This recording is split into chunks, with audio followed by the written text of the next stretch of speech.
Hello, everybody. Welcome back to the Land of Dreams and Nightmares. We're doing an early session today. The holiday season is in swing, so just to let everyone know, next session we're taking off for holiday purposes and festivities and such. So let's get rolling. You guys want to introduce the characters real quick? So, alphabetically first, the guy with an A name, I'm Adam, and as always, I'm playing Carderock Hawkness, the noble knight-errant bard, paladin, multi-class monstrosity, who's a combined level of 11.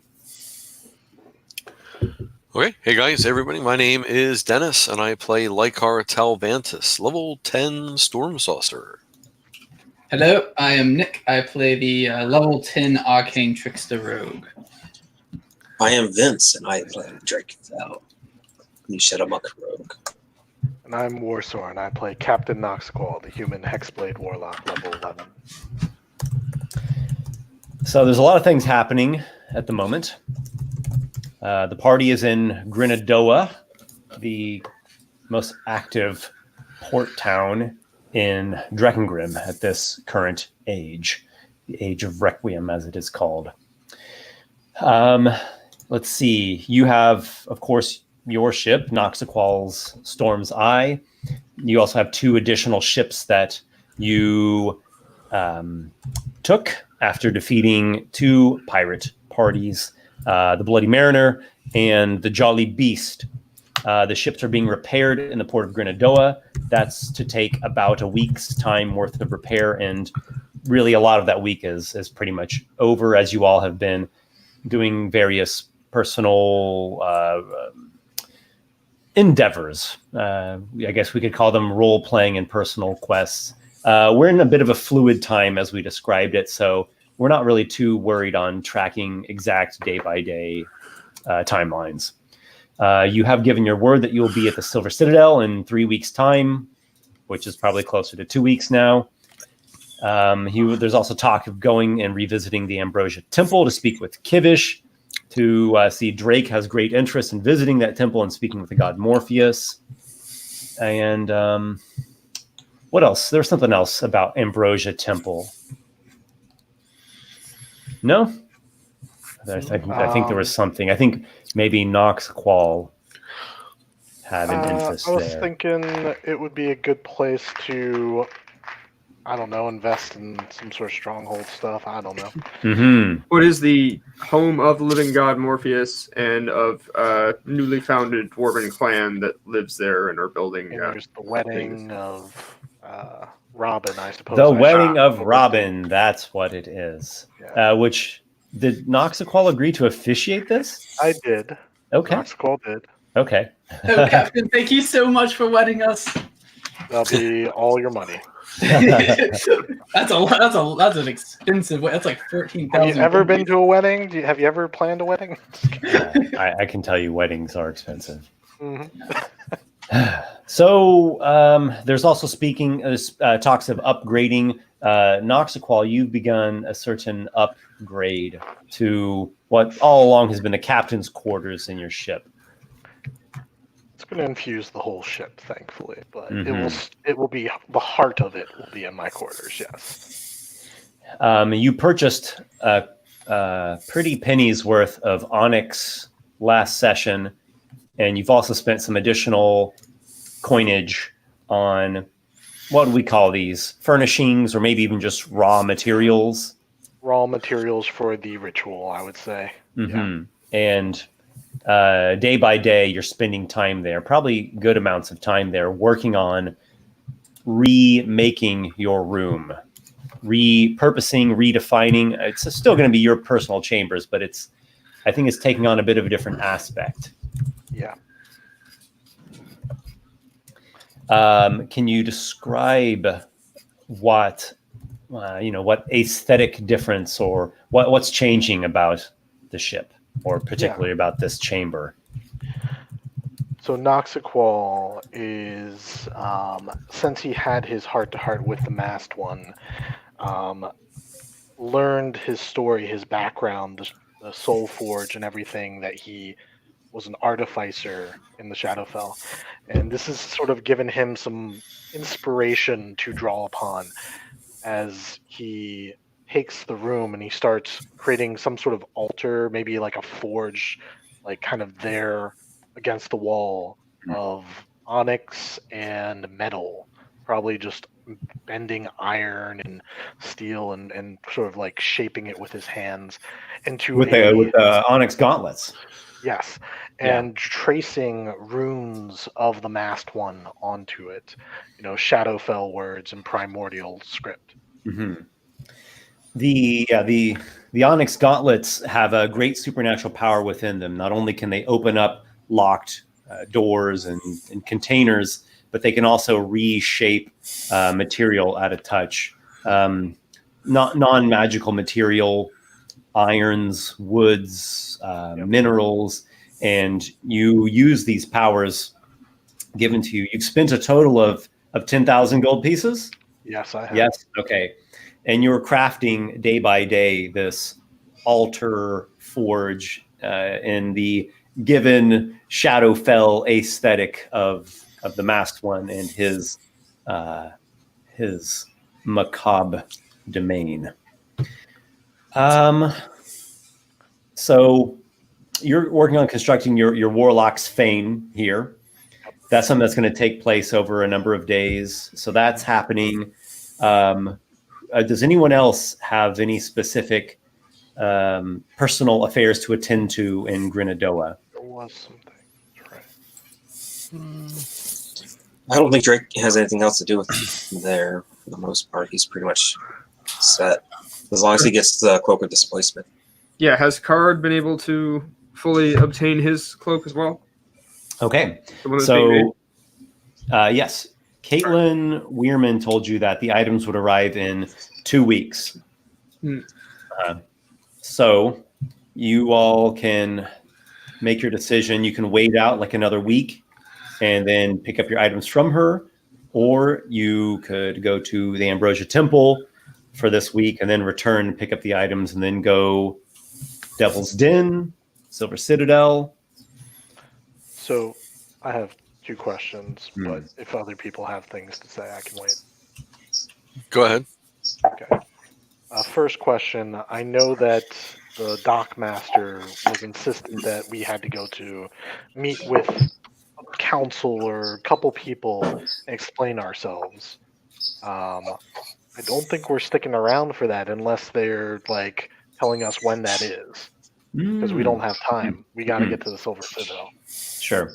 Okay, that's actually something that would be happening during this first week. That would happen just a couple days after your arrival. Do we need to play that out? What happens? Let's see what we can get away with summarizing, and we'll see if we need to really play anything out here. So, Granada has a local Thelmo. lord, Lord Thelmo III of House Godswald. There's also a town council. There's 4 councilors of the 4 major guilds of Granada: the Shipwrights Guild, the Merchants Guild, the Masons Guild, and the Cartographers Guild. So the Lord and the sort of a counciled monarchy here, they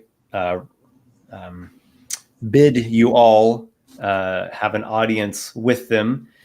They've read the report given by the Wharf Master Lars Kesterin, but they have some additional questions. They have additional questions about the pirate captains that you all brought in, and you were paid the bounty. So they are grateful for that. That's in their eyes a positive turn of events. But they want specifics. Where did you find them? What were they doing? Did they have this item and this item and this item? And you're thinking like, we did take a bunch of treasure off those ships. That, Lady so-and-so's brooch and an heirloom from House Godswald. That's such petty stuff. Like Captain Noxiqual's like, you're really bothering me. It's kind of how I feel his attitude would be. Okay, which I think does make a lot of sense if we think about who the Stormbringers are and who Captain Noxiqual is, and the level of might that you all have achieved. But certain So- customs must be observed. Sure. Yeah. So you get the attitude off of these officials, much like you got off of the Wharf Master, that they are used to being authorities and they're used to being in charge, and they're used to having the weight of law and arms behind their every word. Am I sensing that Noxiqual is not playing their game? I feel like Noxiqual will pay lip service to them, but he doesn't believe that they have the power. They're not true power, you know. Mm. But he'll lip service them so long as it gets him what he wants. Okay. So we'll keep that thought in mind.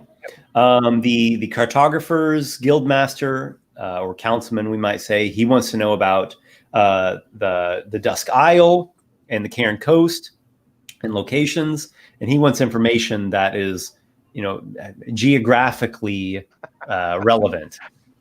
I will tell him that we recently left Dusk Isle, which is where we encountered the pirates in question. And due to certain activities that had gone on there, apparently the island has been infested or overrun by this plague of moths that cause necrosis on Mhm. contact with human skin, or just skin in general, not just humans. The pirate captains... Do you want to take the time to help him get updates and geographical details on the maps? How much time? He would definitely spend an afternoon with Noxiqual. Would you spare several hours? Can I give him like underling? One of my Okay. underlings? Yeah. Is that what you want to do? Yeah, I'll tell him, yeah, you know what? Talk to Windless. Mm-hmm. Okay. So you delegate that. What about the other party members? Noxiqual is just kind of telling them what they want to hear and trying to keep things simple. Does anyone else have anything you say, anything you do, any stance you take, or do you just stand there and you're just backing up? I don't think So- Drake would even be there for that type of meeting. Does Card probably would, because he might know a thing or two about them, being studied in nobility, sort of, at least as he is. What might he know about either the guild masters or Lord Godswald or any of these people just in general? Make a history check. That is a good one. That's a 16. Mm-hmm. Well, you don't know of any secrets. You don't have any dirt on them. Right.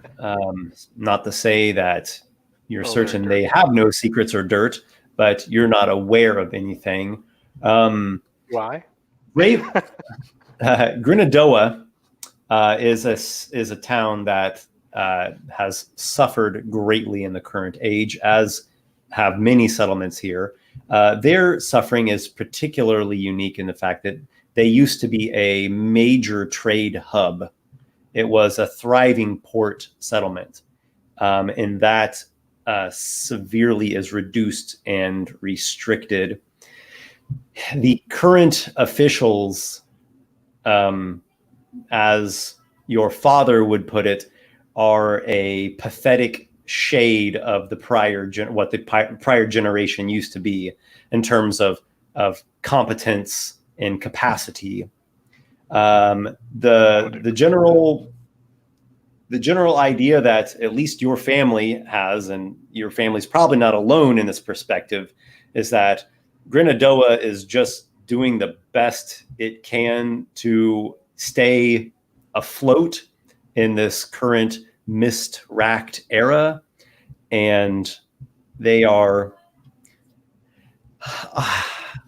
benefiting from the momentum of everything that came before them, but currently it's a bit of a facade. I mean, it's not like they're the ones going out there and actually scouting out what's really beyond the shoreline. Right. Like militarily, do they even have much in the way of significant resources? Militarily, relatively significant. I mean, Okay. it's not going to be, it wouldn't be enough to like go and take a different nation. Right. There's not going to be any Drekken conquests in the current age. But if it came down to it and there had to be like a naval battle, Granada would be the strongest force in Drekkengrim. They have more warships than anywhere else. Sumnerfield is wealthier and bigger. Sumnerfield is not a port city. They would have their warships at Bliskmill, which is a little port town just east of Sumnerfield. But I mean, their fleet is not as large as Granada's. Okay. So why don't we? Okay, so I guess Card's just observing. Robin definitely wouldn't be there. He's with Ron. Robin's He with might Ron. say something, but yeah, I don't know. Okay, what about Lykar? He's going to be just kind of looking very bored with the whole procedure, just kind of in the back, just like, can we go now? Just like having some sparks fly. Like, are we done yet? No, Yeah, fireball. Mm-hmm. Okay, so this will be kind of the first round of this scene, maybe the last one as well. Okay. I'd like Noxiqual to roll a deception check, and I'd like Lykar to roll an intimidation check. Okay. 24.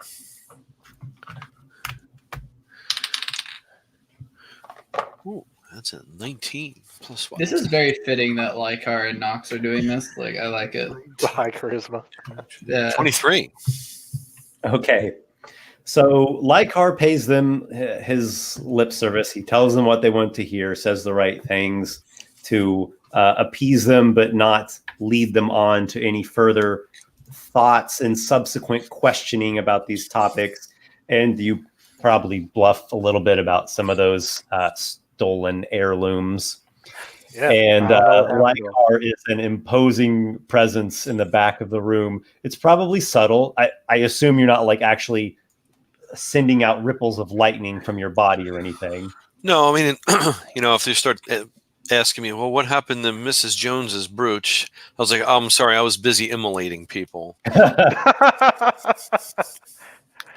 You were single-handedly killing the captain of the Jolly Beast. Yeah.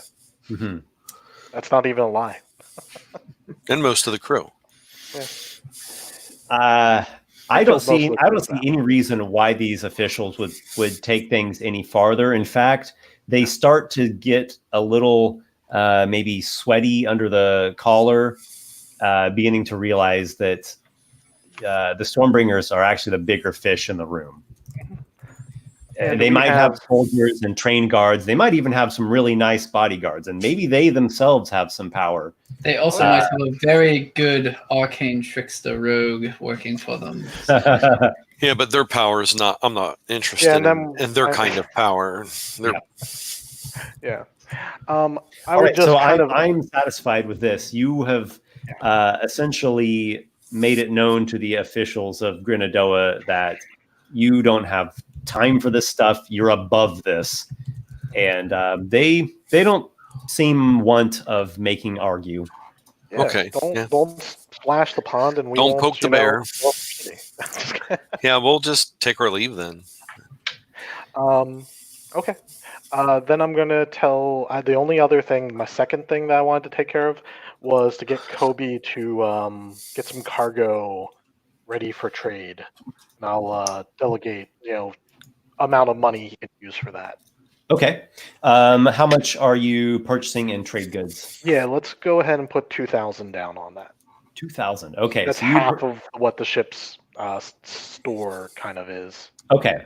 So you purchase a pretty sizable amount of trade goods. Or very valuable trade goods, Mm-hmm. Or. Mm-hmm. And you get those available for yourselves to transport. Yeah, to transport, to do trading in other other ports of call. Yep. Very well. Let's see.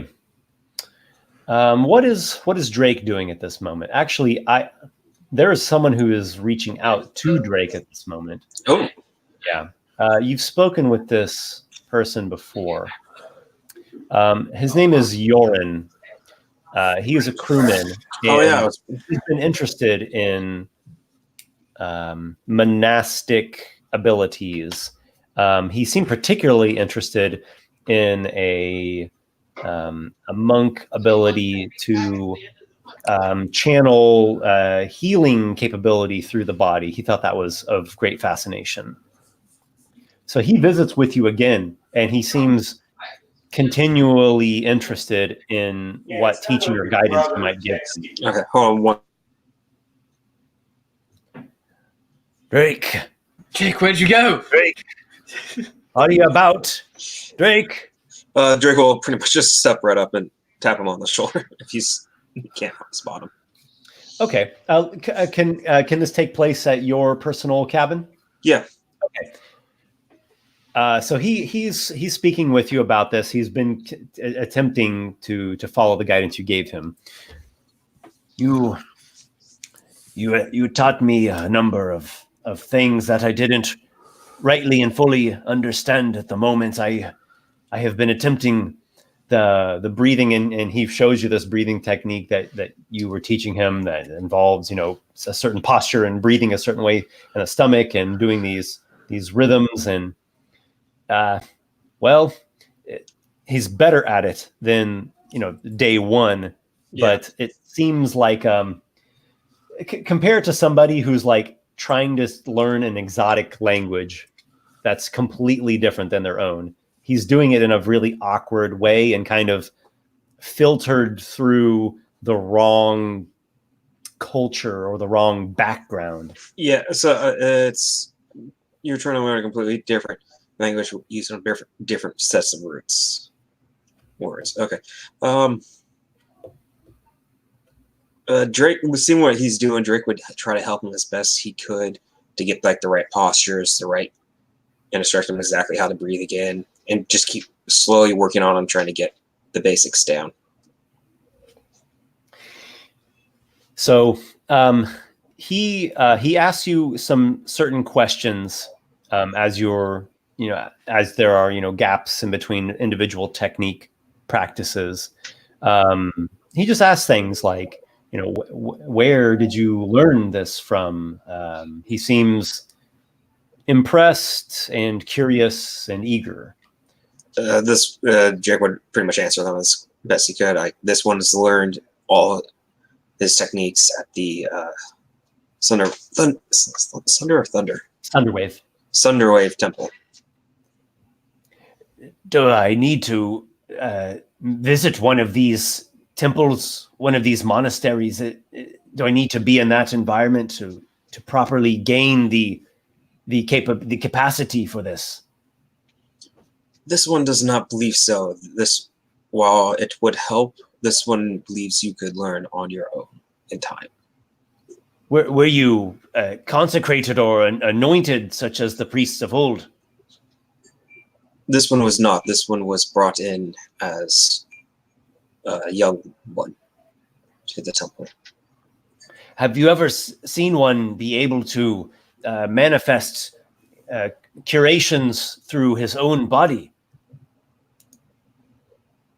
I'm trying to think if Drake would have seen that. I don't think he would, because that would have been a part of a different group.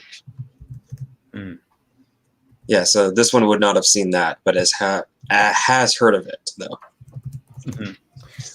Why don't we do this? Roll a religion check with advantage. Okay. 20.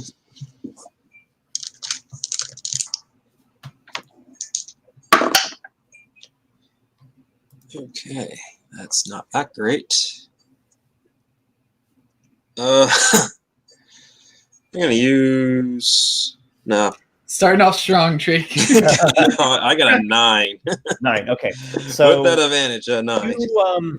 You take just an instant or a moment there to ponder the knowledge of monastic ability and key techniques of which you have either learned or read about or been educated upon. And you realize that, come to think of it, you don't really know anything about this self-healing technique. Like, you've heard of it. Sure, certainly someone talked about it or someone murmured about it at Sunderwave Temple, but you actually don't know anything about, no specifics about that. Of it. Okay. Do you think that one could, if one's hand was lopped off, like our friend Stumpy, could it be regrown? This one is unsure of that. This one only knows the base vagueness of the ability that you speak of and does not know the full depth of it. What about plagues, illnesses? Those come with more time and training. Oh, Dunnaford. Well, I don't know if he has hope yet, but it seems that his stump cap is holding up for now. Yeah. This is the fellow that... I know. I'm just double checking. His necrosis hand. And then you use the gauntlets to put like a metal cap on it or something. Yeah. I love Stumpy. He's a good one. Stumpy Dunnaford. Yeah, level 10, you got the immunity to disease and stuff. And poisons. Drake, roll an insight check. Oh, that is not a good one. Oh, wait. 10. Jeez, I am not doing good today. He seems, it's a little, I don't know, disheartening may be the right word. He doesn't seem thrilled about the fact that this is a very advanced state that would take not only years of development, but probably a certain innate ability that just not everyone is born with. Well,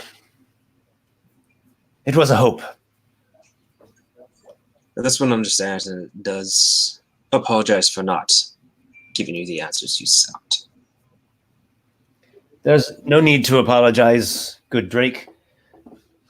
I will, if you don't mind, run through that. Would you mind showing me once more exactly how I do the stomach movement? So he requests your time. Are you patient with him? Do you care about? Yeah, Drake's got no problem helping him out. Okay, so he stays with you, and he puts forth effort. That's for sure.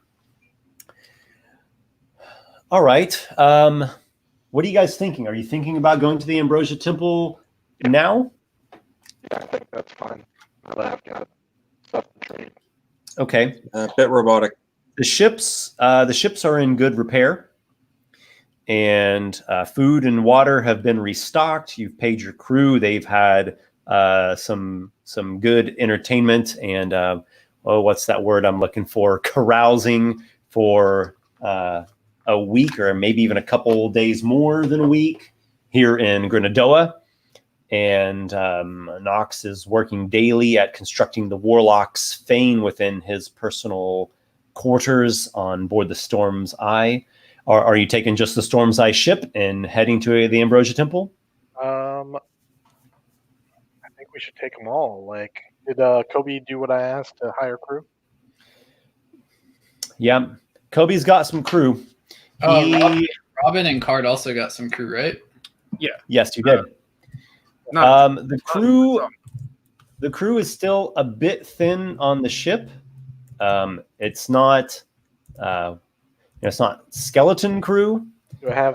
But you would feel better hiring on a good handful more for both the Bloody Mariner and the Jolly Beast. Don't worry, we have a rope maker now, Esper.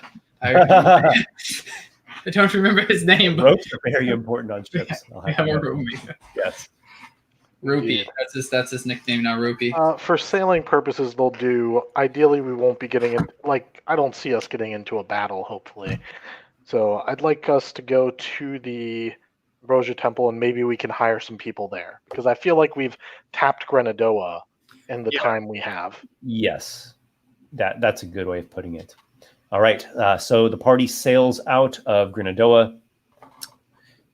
Who is captaining Jolly Beast and who's captaining Bloody Mariner? Oh, I will be captaining the Bloody Mariner. Actually, I probably won't. Actually, doesn't make sense. Slightly not. You will be captaining nothing. You know the first thing about ships, Robin? This is the sea. The sea I know a lot about ships, Carderock. in all directions. I've read books about them. I'm sure that I can. Have you known the songs of the sailors? I have sailed. Have you sailed? Well, yes, you sailed. But I have... Robin and Card, you guys go on the Jolly Beast. Lykar and Drake on the Bloody Mariner. Yeah, I was about to say that it'd probably be a good split there. If you're okay with that, Lykar. Well, that's fine with me. Yep. I'm okay with it too, Captain. You know, if you wanted my opinion on it. How many crew do we have on each ship? I don't know how many crew we hired in total, or how we have total. It may not matter for this moment. It's a little bit thin. You know, there's about a dozen crew on the Bloody Mariner and a dozen on the Jolly Beast. We'll be fine. How many would a normal ship to be fully crewed? Yeah, I mean, 20 definitely is more solid, but you can certainly sail with 12. They're sailing ships, so they're not full galleons, but they're sizable vessels. Okay. We'll be fine. Like, what's the likelihood of something going wrong in these seas? They're perfectly safe. Nick, stop. All right. So you sail out, and there is one. Actually, everyone roll a perception check as you're setting sail here. I'm not good at this, but I will try my hardest. I do not make it. I drop my dice. All right. If you drop your dice, that means you got a nat 1. Rules Finally, I get a good roll. I got a fantastic 3, Esper. I'm sure I see everything. Sounded like everyone got under 10. Oh, I got 16. I put it. I got 22. Yeah, Drake got a Okay. 25. Drake got 22. Lykar got a 16. All right. Card also got a 25. Oh, okay. Well, in that case, those of you that got above 15s, there is something you notice. You haven't been at sail for very long. You know, this is an hour after leaving port, after what are we going to call this? Embarking. Yes. Something flies overhead. I believe it was Lykar with a 16. To you, Lykar, it just seemed like, there was some whipping gust that flew overhead. Unusual, but hey, gusts can certainly happen. Robin's too focused on Veron. It's a cold and mostly overcast day at the moment. Carderock and Drake, who got into some low 20s, you spot something overhead. They are wisps of cloud, each one about the size of a person, but cloudy in form, and they just go flying, whipping by high in the sky, just overhead in the direction of Granada, headed in that direction, headed to the northwest. Where are they coming from? They are coming from the direction that you are sailing. So if you can see the map, yes. Like, so you've sailed out of Granada, heading this way, yeah, and they're going in the opposite direction, completely opposite of you. Oh, so they're going to Granada. Yes, They're towards Granada at least. Yeah. Well, presuming they can fly, that means that they're coming from either, I think, Dusk Isles in that direction, Lonesome Lighthouse. And at some pretty impressive speed, too, right? Yes, notably fast. Like faster than someone with the fly spell would go. Yep. Faster than what Drake can do in a full turn if all he did was run? Well, that's pretty fast. Yeah. I would say at least maybe the same or even slightly faster. Okay, Drake is going to look worried then. It's fine. Let's keep They just soar past. That's all. They go. Would Drake have any idea what they might be? You can certainly roll a knowledge check, so intelligence, and if you want to put a skill onto it for a specific kind of knowledge, just let me know. Carderock, what are you looking at over there? I would say nature, because maybe there's some sort of creature that might be able to do that. Did you see that, Robin? See what? I see clouds, Carderock. Is that what you're talking about? Well, yes, in a manner of speaking, but not those clouds. That one over there kind of looks like a dragon if you squint your eyes a little bit. Veron, don't you think that one looks like a dragon? Yes, and that one looks like your mother. No, not those clouds. An 18 Esper. Ones. Drake, you are aware of no natural phenomena that would cause this. I take it this All right, way. he's going to head up to Lykar and talk to him about what he just saw then. Perhaps Lykar might have an idea. If it's the kind of thing Arcana... Well, so this one has a question for you. This one just saw what appears to be humans-sized clouds moving at fast speeds back towards the town we just left. Perhaps would you know of anything that moves that fast? Which way is the wind going? Were they going with the wind, just out of curiosity? Yeah, well, that's a really good question. Yeah, that would be a good one as well. The wind is currently coming from the east, so they were more or less going with the wind. Okay. No, I sort of noticed them, but I didn't notice them. You didn't catch so many details. You just were aware that this, a gust came and went. Drake describes it to you, though. Yeah, Drake would pretty much describe what he saw. Odd that I didn't notice more. I did notice something going by, but I was preoccupied with making sure the ship stays on the straight and narrow. I guess based on what I saw and what he describes, can I do some kind of check to maybe take a stab at what they could be? Mm-hmm. Yeah, why don't you roll a knowledge arcana? Okay. Actually, if it does have to do with Arcana, maybe Robin can't do it, but if Card described it to him, could he also do an Arcana type thing? I don't know, with disadvantage? I got a 16. 16? Okay. And then, go ahead and have Robin roll. I don't think it needs to be at disadvantage. Okay. Because Card got a pretty good sighting of it. And would he also be able to roll Arcana? Yeah, basically, anyone can. Oh, I got a very high number. That is. Oh, I'm proficient in that. I'm proficient in a lot of things. 20. That's a 28, Esper. Woo. Okay. That's good. Card got a 13, but I take it 28 is probably a little bit better. Yeah, Yes. they were moving clouds. It's not those clouds. Oh my! Moving about, You mean those over there? I think they're. So, Lykar, you got a 16. You have some ideas. It might be a magical effect, like some kind of spell produced this, or they might be some kind of air elemental. That's it. You just have these some notions. Okay. Robin, you got a 28 Arcana? Yeah, I got it. You know exactly what it was, Robin. You happen to have learned or read or studied or in some way been taught about this. These were people under the effects of a spell. They were using a spell called Windwalk. And it's a spell that transforms you, and usually it's for a group to travel quickly, into a cloud wind form. It's not good for if you have to do battle. It's a very poor form to be in for battle. But in terms of moving, of flying over land, it's fantastic. Yeah. It's a very fast way to get around. I think that, I don't know how many exactly, but there are people using the spell Windwalk. That they're going very, very fast, probably faster than Drake. I'm sure he's a bit annoyed at that. Yeah, shooting for the stars, 1,000,000 miles an hour. They're riding on the wind. They'll be in Granada. Quite soon, actually, I would suspect. Yeah, and they're going quite quickly in the direction of Granada. Should we tell the captain about this? If he does not already know, then he must, yes. Is there a way?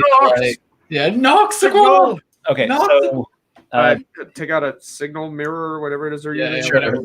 the the message gets relayed to Noxiqual. Really, the things just flew by. So, or I guess now you know that they were people.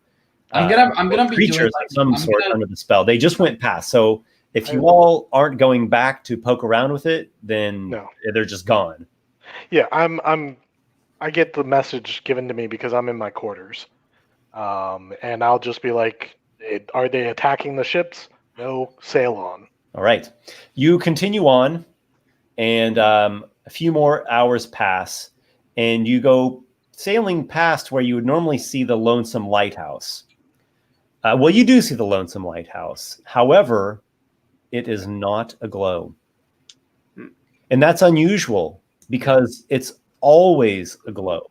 Carderock, do It you? constantly has a white fire blazing at its beacon at the top, constantly. And the idea that everyone is aware of is that this white flame holds back mists. Yep. The flame is gone. Would All say right. a history check tell me anything about the Lonesome Lighthouse and like its usual occupants? Certainly. All right, because that's the one I'm good at. So that's a 19. Mm-hmm. I'm actually pretty good at history too. Like, if that's okay if I go. I mean, for I it. just know stuff about the lighthouse that Esper's told us before. So Right. There's a group of guardians that reside at the lighthouse. It's just a little rocky islet, not even a proper island, and they are an ascetic bunch. What'd you get on your history check? 19? Yeah. 19? I got a 21 if it matters. It's not much higher. Okay, so you know just a little bit more, Robin. They tend this ghostly beacon, and there are 4 of them in these guardians. There is a priestess of Illis the Lantern, and she believes that this white flame has something to do with the god. Illis is the god of knowledge and illumination. And then along with her, she has some other companions. They're all magical sorts. Okay, Carderock, I don't think that light's supposed to go out. This is, and there Well, was. Robin, I don't know what would give you that idea, but perhaps if you were listening to the song I was singing the other night in that, I don't remember what it was called in Granada, about the ever-burning flame, then yes, I would say it is very bad that light is out. How many did you say there were? There were 4 of those things. Yeah, there were 4. Guardians, yeah. 4. So yeah, and you know what's interesting? If we think about this, there was some wispy things flying towards Granada. Yeah, there were 4 of those, right? Yeah, from where we were, and this is now where we're at, and the light's out, and I suspect that these might have come from the Lonely Lighthouse. Oh, you don't say. Read my mind. There were more than 4. Oh, there were? There were more than 4. Yes. They went by really fast, but I guess one of you rolled really. I think it was Drake rolled really high. There were actually 6. 6? Okay. Do you think anything bad's gonna happen to the people in Granada, Card?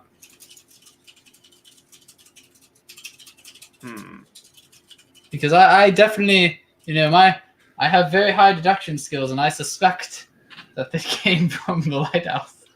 I suspect so as well. I'm certain they'll be back in Granada before we're there. Yes, I don't think that we can really do much, unfortunately. Also, I'm getting married, so. So have we been able to, signal each other and kind of pull the ships closer enough that we can, throw some ropes back and forth to traverse and then talk? You can certainly do that. Do you guys want to take the time? I think that's so, reasonable. yeah. You can have a string in cups and talk into them. Wait, we don't already have that? Oh, wait, we have I the mean, if you just signal, we'll just I have a phone. We can use that. You have a Just sending. call you have- This one has never heard of a phone. Describe what it does. we should have outlined this beforehand, but yeah, we still have those sending stones, right? And are they? No, I mean, I have. The problem with sending stones is they're still limited to once per day. that's I would right. So suggest we Let's just meet up. scream, Noxiqual! We think that that those wisp things came from the lighthouse. Should we do anything? You deliver that message to Kobe because Noxiqual is below deck. Kobe, tell Captain Noxiqual. Yeah. So if you insist, Noxiqual will come up and he'll dimension door over to your ship. Oh, I We was. think it was the Guardians, Yeah, we think perhaps. Although there are 4 of them and there were 6 of those. Perhaps they came from over there. I see the flame is not flaming. Indeed. We should at least investigate this, as it might be extremely important to the survival of, well, everyone. Yes? What about my wedding, though, Captain? Your wedding can wait for a couple hours that we take to investigate this. I'm gonna like roll my eyes a bit because like I definitely want to get married, but sort of accept it. Sure. Would you like your wedding to be in the mist? will be ever the more pleased. Your after wedding could having be at the bottom of the waited ocean. for such a joyous moment for ever that little bit much longer, and Card will pop a twinkly eye miner illusion just to hide the fact that he's like internally about to vomit at those words. But yeah. Yeah, Robin will accept it, and then he'll look at Veron and be like, Veron, go below deck for now. Like, probably don't want to be involved in this. Well, after what happened last time, I'm going to go ahead and do that exactly. She's not going to fuss about it anymore after the encounter with Noxiqual. Fair enough.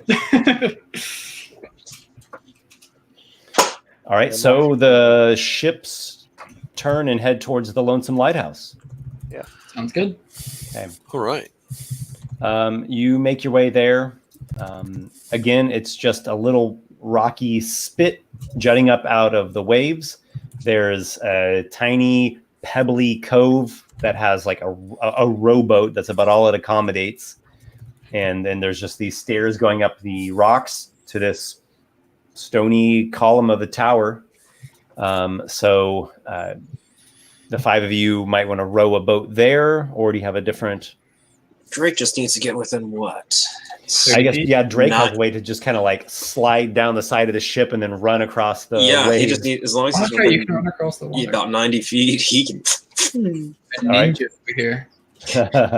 Card will ride a dinghy because this is like the worst possible way to waste a Quick question before you guys go. Does anyone want a ring of protection? I seem to need a free up one of my. What does Ring of Protection do? Like, Ring of Protection versus. Just +1 AC. Drake's already got one. So. Does Do Ring you have one of them or not? of Protection stack with Mage Armor? Yes. Yes. It does? Okay, yeah. Unless 2 rings of protection give me double the. It won't I do mean, it. I'll Robin, take I'm it. not giving you a ring. You're already got your ring. I was about to say, I mean, I'll take it if no one else wants it. Oh, but yeah. gracious Noxiqual, if thou art offering. Yeah, I'll give it to Card.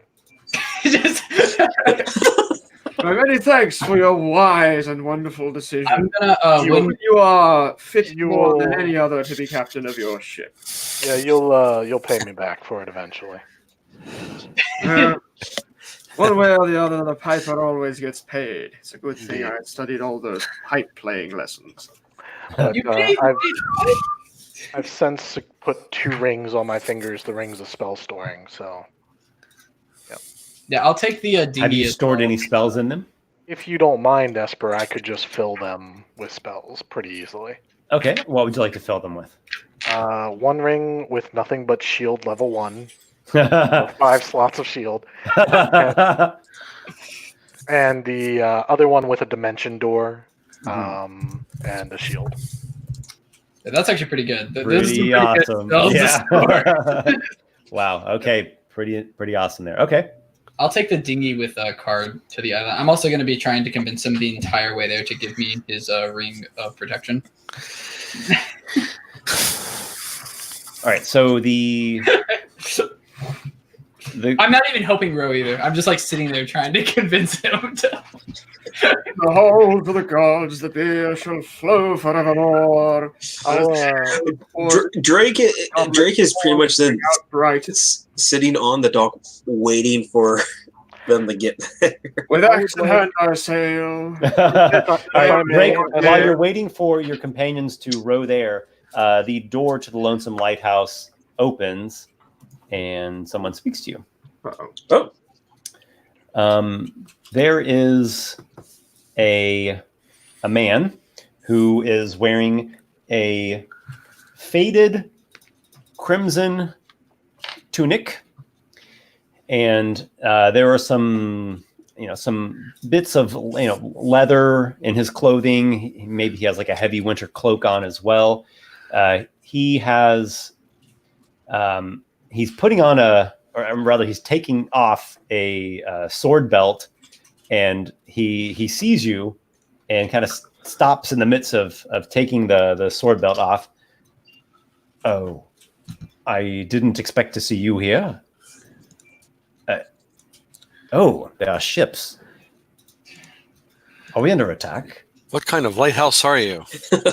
this one is not here to attack. This one is only here to investigate why the flame has gone out. So he reaffixes his sword belt, puts his hands to his hips. Well, I'm imagining that a great many people will be concerned about just that. But there is no cause for concern. In fact, this is a great day. We received a visitation that our mistress saw in vision for years. It finally has come to pass. We were visited by Illis himself.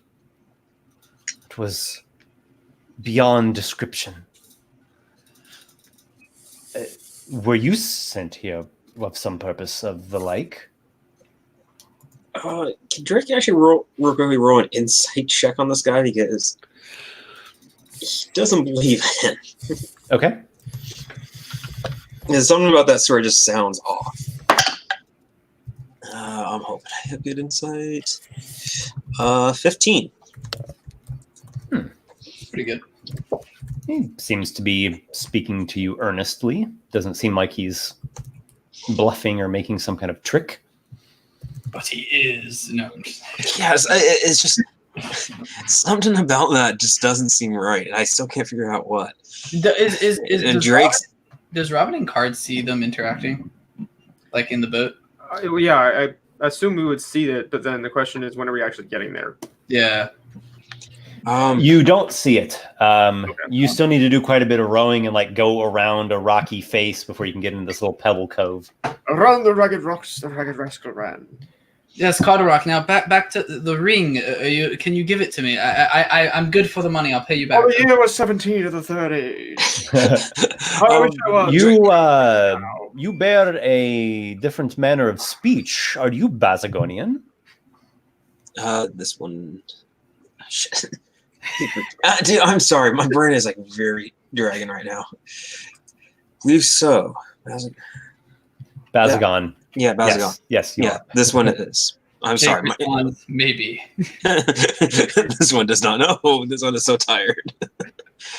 I am sorry, guys, on that. But yeah, Drake would respond in the affirmative if he guessed it correctly. This is no coincidence. This is incredible. The group that just visited us was from Bazagon. Well, they came from Bazagon, and their lead member is Bazagonian. And the other one too, I believe. But the others are Northrons. You're not associated with them. This one has not heard of anyone else. This one has not heard of anyone else passing through the mist, other than myself. Other than this one has. Well, as they described it to us, they did not pass through the mist. They teleported to the Silver Citadel and came here from up there. They made usage of the circle chamber. The sigils. Oh shoot! Are these enemies of yours? This one is unsure. Drake is now a little nervous on this. This one would need to know of their names. The Keepers of the Silver Flame. There was Anji, Exarch of Mitra Satsil. and Stragor, chosen hero of Illis the Lantern, the one who calls upon his avatar. And there was, that dark-skinned elf. His name escapes me. And Elka Truesilver, the Justiciar of Mitra. And that one with the raven eye, the Northern. I was confusing him for Noxiqual, but apparently he's not Noxiqual. Raven Eye, Hravanag. And the sister of Anji, the young enchantress.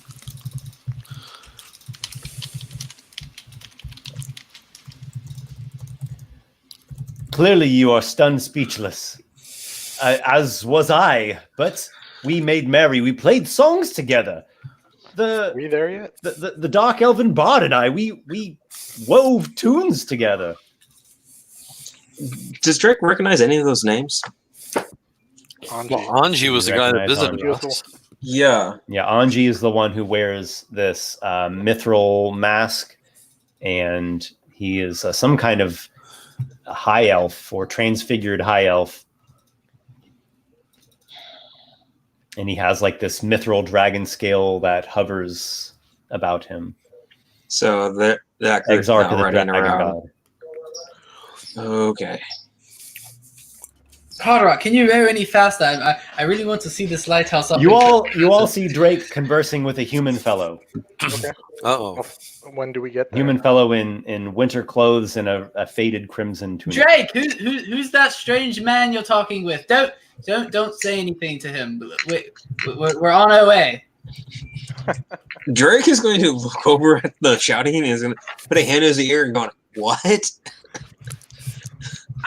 Stranger danger. And then give Robin the bird. Who is your company? Forgive me for being ignorant. These are the Stormbringers. Oh, I've heard of you. Hail, Stormbringers. Be welcome. Come in peace. We have lunch. Wait, what kind of food do you have? I'm quite hungry. Fish and biscuits. Yes, of course. I'm gonna look at Card and like see if he wants fish. You're gonna turn the boat around and go if you don't want the fish. That sounds fine, although perhaps we should finish lighting ourselves on the shore first, right? Yes, right. Keep rowing. You're doing a great job. Fish sounds fantastic.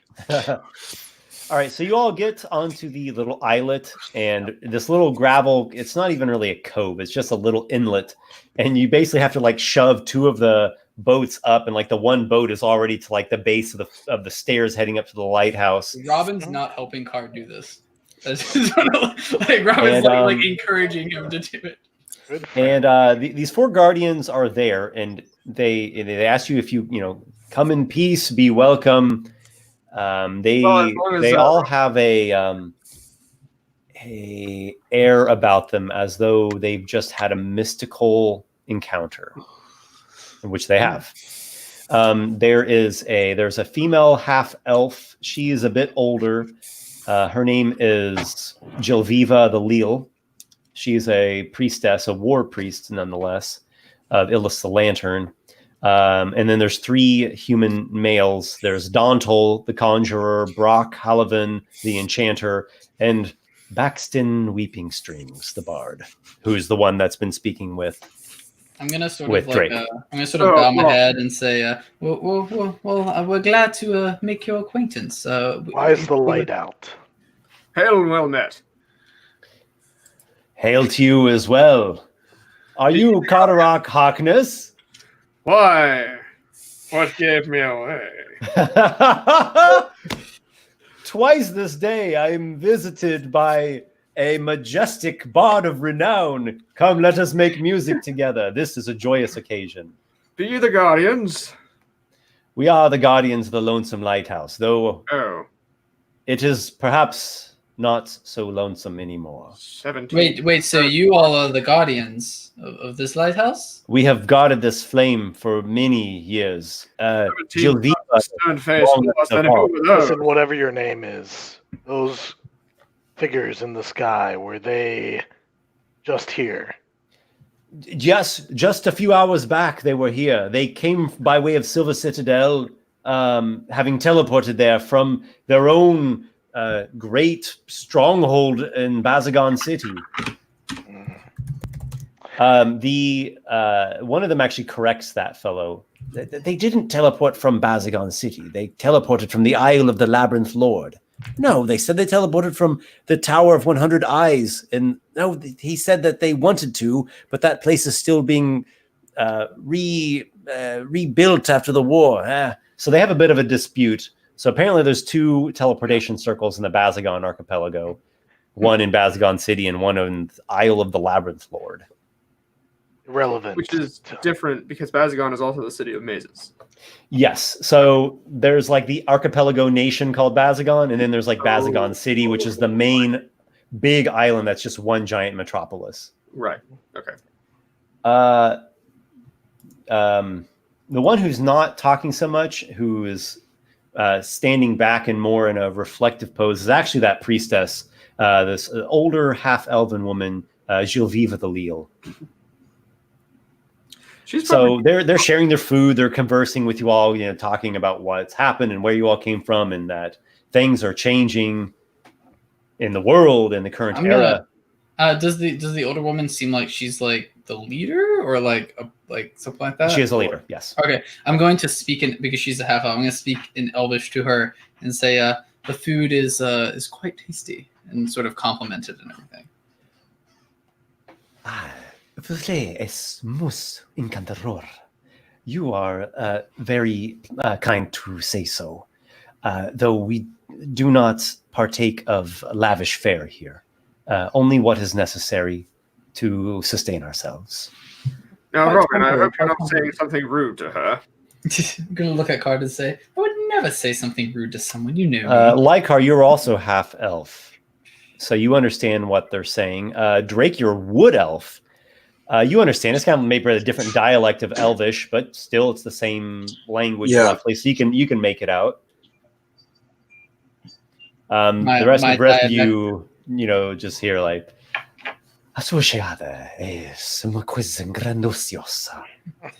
I always thought the language sounded like a drunkard attempting to sing. Didn't you, Noxiqual? Indeed. I have questions still about this lighthouse and why the flame is out that keeps us protected from the mist. Yes, and furthermore, how none of the 4 of you seem to be the slightest bit worried about this development. Be still your worries, Captain. The half-elf, the priestess talks to you. Be still your worries.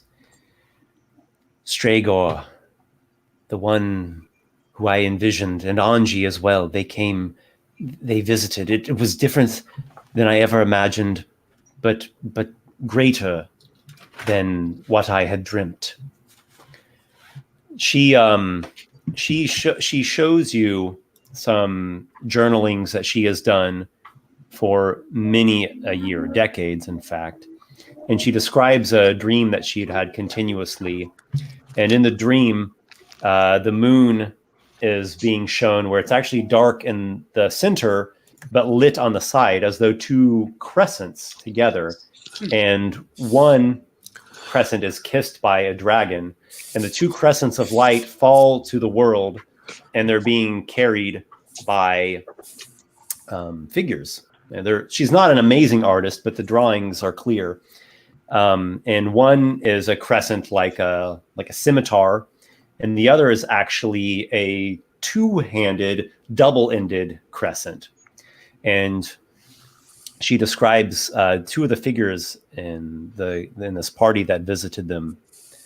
Anji, Exarch of the Mithril Dragon, bears the first crescent, and Stragor of Magnalind bears the other. Oh, Anji! The legendary weapon Solemnidril. She describes these 2 weapons. One is some kind of adamantine scimitar, and the other is some kind of mithril-like, double-ended. It's like a legendary, unique weapon that was forged to slay fiends. Cool. Interesting. Still, Stragor was able to call upon an avatar of Illis, a figure who perhaps is, as best we can tell, the largest fragment of Illis's essence in existence. He took into himself the mana flame of the beacon. He grew in brightness before returning back into the ether. She describes this Stragor fellow. He's from Magnaland, which is actually the largest landmass in the world. It would be like east by slightly southeast of Dreckengrim. Yeah, like southeast of Dreckengrim, a really large continent. He is a half orc fellow, and apparently he has this mystical entity that has been his mentor and his guide for years, who is like a embodied figure of this white flame, or as they're calling it, mana flame. And this figure is called Tumon, and Tumon's been guiding him.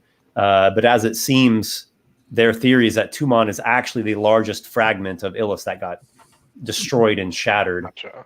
And they say that Stragor himself has a little bit of Illis's essence inside of him, that he can actually channel the mana flame through him at certain moments.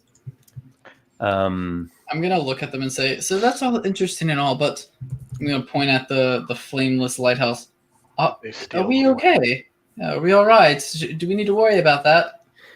We thought for so long that the mana flame here held back the mists of the Merqueen, but it was not so. The mists of the Merqueen are of her own doing, and the mana flame has not to bear with it. That is Magnaland. And she describes Magnaland, which suffered a somewhat similar fate to Dreckengrim, not entirely similar. It suffered a fate of a massive war, a war of massive proportion that used artifacts known as alabons, which are essentially magical weapons of mass destruction. And the whole kingdom was essentially, the whole realm was laid to waste. In the aftermath, this spell plague left these magical mists. So there's mists in Magnaland and there's mists in Dreckengrim. But in Magnaland, it actually covers the land. In Dreckengrim, it doesn't. It is out to sea. It's something related with the sea and the mer folk, the mer queen. Yep. It's like and magical so fallout. It's very much, it's like an arcane fallout. So in Magnaland, she describes there are actually villages that still exist because they have a beacon of mana flame that literally keeps the mist from coming in. And all along that they were thinking that's what was going on in Dreckengrim, but it's really not.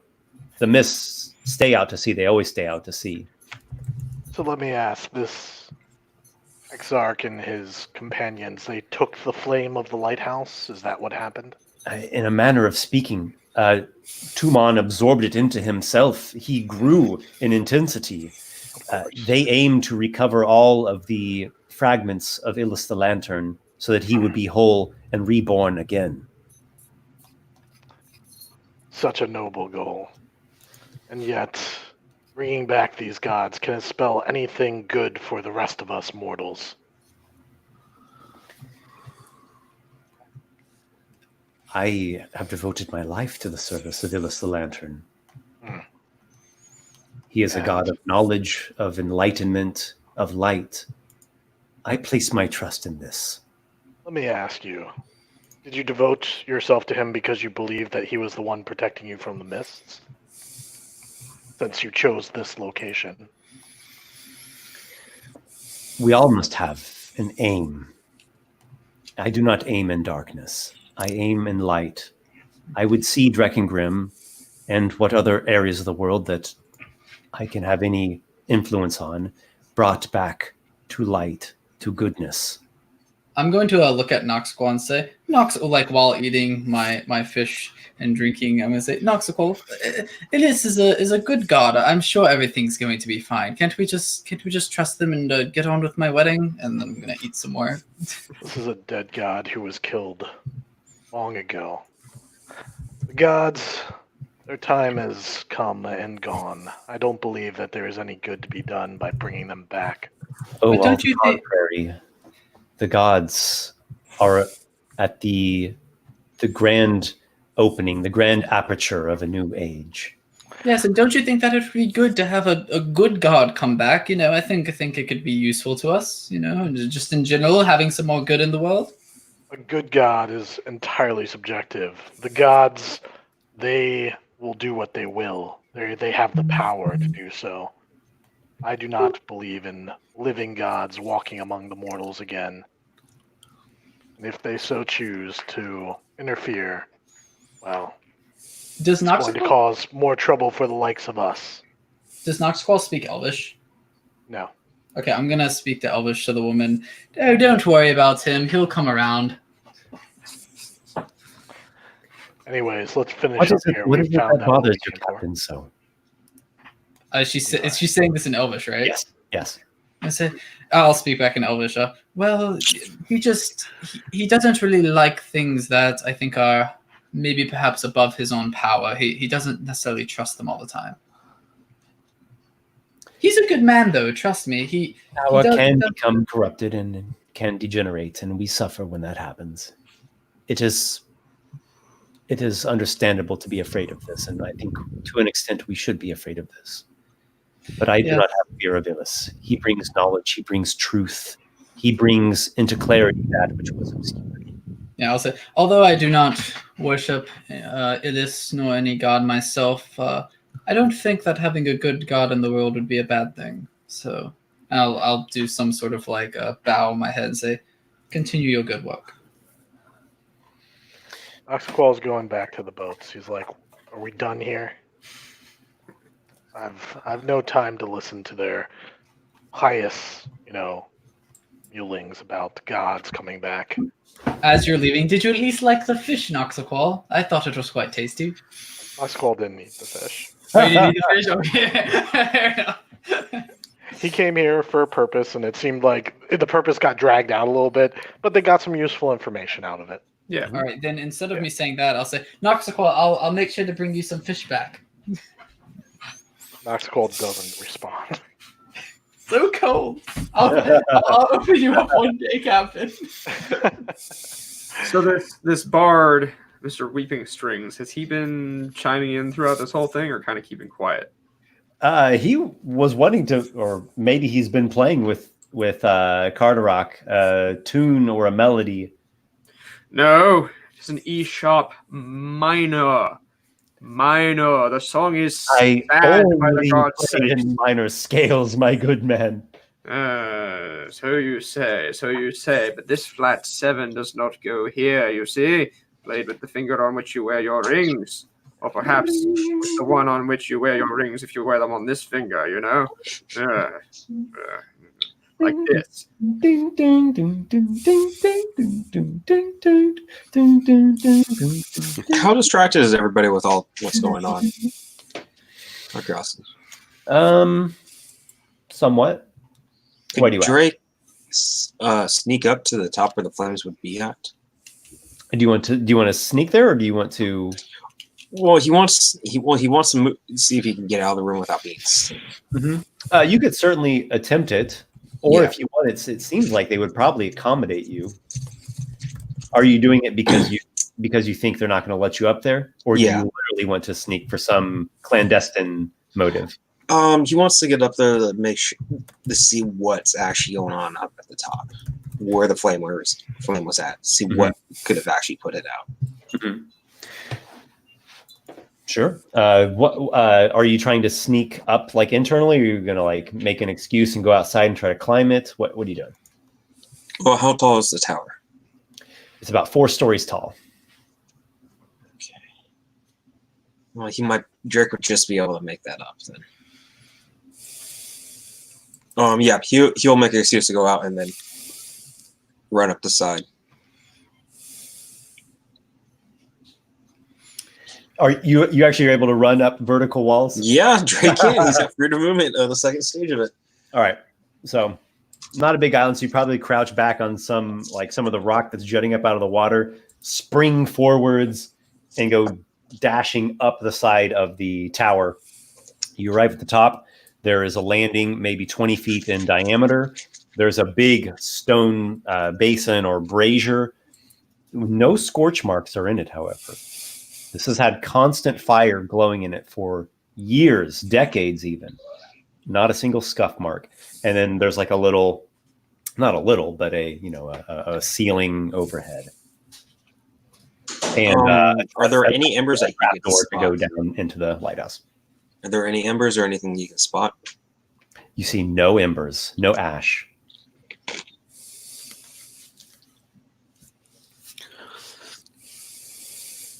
Okay, so this is literally a pure magical flame then. The stone brazier has a symbol graven into it. You've seen this symbol before. You saw it on the big stony seal down in the lower reaches of Mirgraf Mine. It is the symbol of Illus the Lantern. It literally is like a stylized lantern with beams of light coming off of it. There are some other phrases written in it in, what's it called? This celestial? Is that the right language? Celestial or astral? I guess it's celestial. An angelic tongue giving prayer and honor to the god of knowledge. Drake's going to pull out his medallion that they got at the temple that they weren't at, and he's going to place it in the brazier and see what happens. The medallion begins to glow brighter than you've ever seen it glow before. It pulses.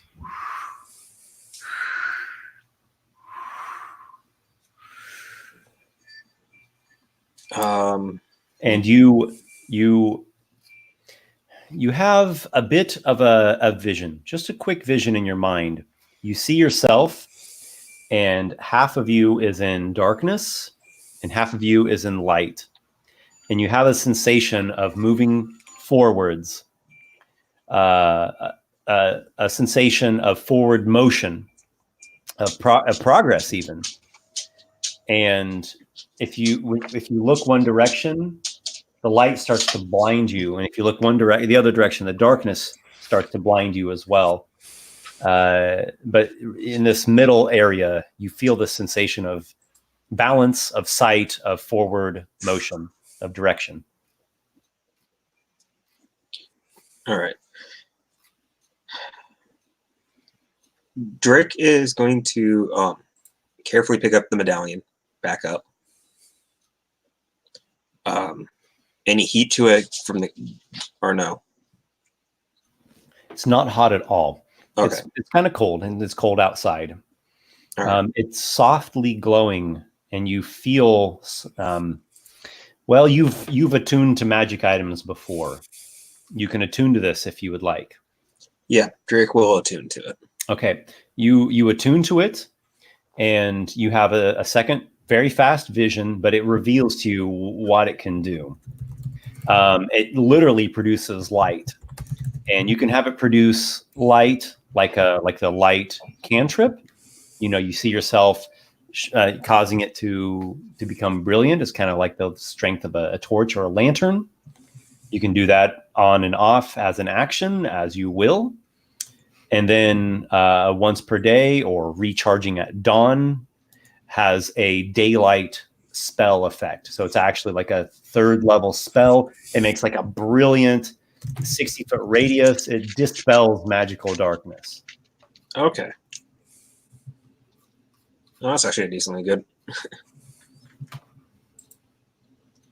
All right. Drake is going to walk back down the side of the tower, and then head to the boats. So you have a moment of revelation, perhaps some spiritual insight.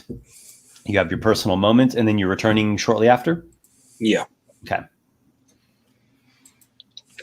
When you enter the room, everyone is, Carderock and the Bard are bantering and playing music. There's a lot of conversation. Noxiqual seems ready to move on. I don't know, he's almost like he's kind of fed up with the place, or fed up with the priestess. So maybe the party's getting ready to leave. Yeah, sounds about right. The priestess looks at you, Drake. I guess I would call it a knowing look. She has it's a kind of a peaceful expression on her face. She even gives you a little knowing nod, like yes or good or something kind of encouraging. Drake's not going to nod back. He's still pondering what in his mind. He's still pondering what he just did, and what it all means in the long term. So he's more focused on that. And there's a lot to ponder, a lot of things to think about and consider. Party wants to sail on. Yep. Captain Nox definitely is for sure. Ambrosia Temple. Okay. You continue forth throughout the day. Night is falling. Do you want to make anchor? Do you want to keep sailing? Do you want to go to this island? Where do you want to do? Do we know what that island is? Make a history check, and I will give you advantage for your familiarity with these waters. 21. Come again? 21. Okay. Yes. You are familiar with this island, in fact. This is known as a dangerous and desolate place. There is there's a dungeon that's there. I'm trying to find the name of it, but you do know there is a dungeon on this island. It's supposedly like a cursed place. The last party that went there did not come back. It doesn't seem like a safe place to land. Do we know anything about that dungeon?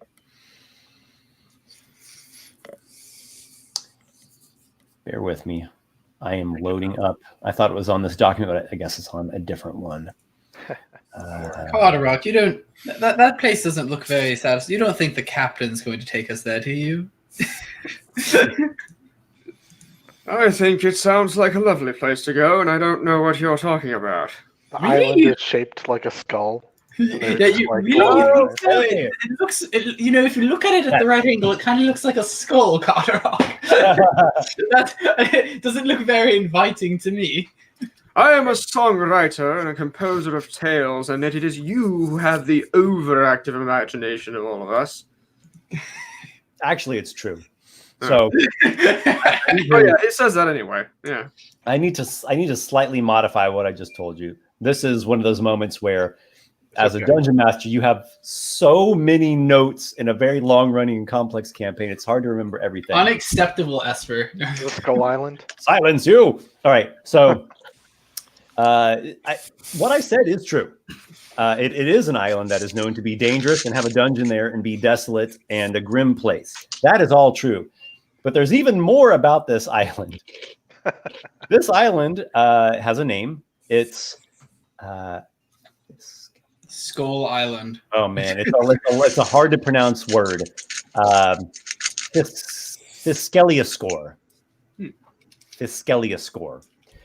This is an island where the crew of the Storm's Eye, the old crew, the original crew of the Storm's Eye, marooned the original first mate, Donovis Stryker.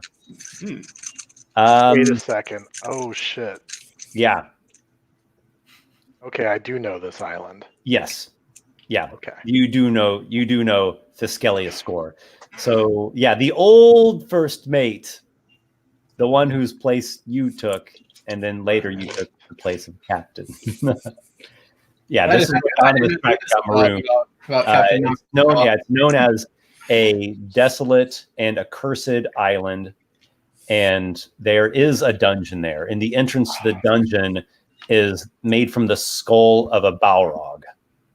Man, I really want to go there now. Carderock, I swear that I see some kind of skull thing on this. I really don't want to go here. Drake's gonna walk over to Lykar and point to the ship that Card and Robin are on. This one is glad we are not on that ship. A wise Just man once randomly. told me, dear Robin, if thou lookest for what thou wishest to see, thou seest what thou lookest for. Or something like that. I might be paraphrasing. Perhaps we should hold the wedding there.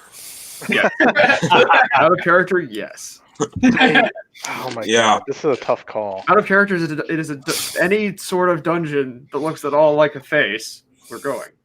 I'm so on board for this. We gotta do it. So it's nighttime. It's getting late.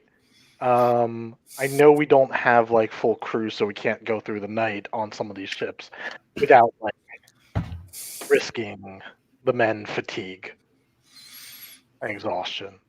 Mhm. I think we should stay close to the island, but not go ashore.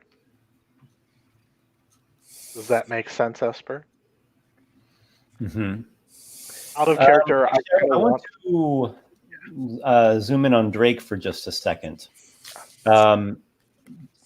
Which ship are you on, Drake? Just out of curiosity. I'm with Lykar, and I think we're on the Bloody Mariner. Bloody Mariner. Okay, so you're on the Bloody Mariner, and you're nearing this island, and you feel a slight warmth with the holy symbol, and you look at it or take it out, or do you, I guess you're attuned to it. Drake's gonna pull it out to see why it's warming up. Okay, so you're attuned to it, so you're wearing it, and it's warming up, and it's causing a soft glow.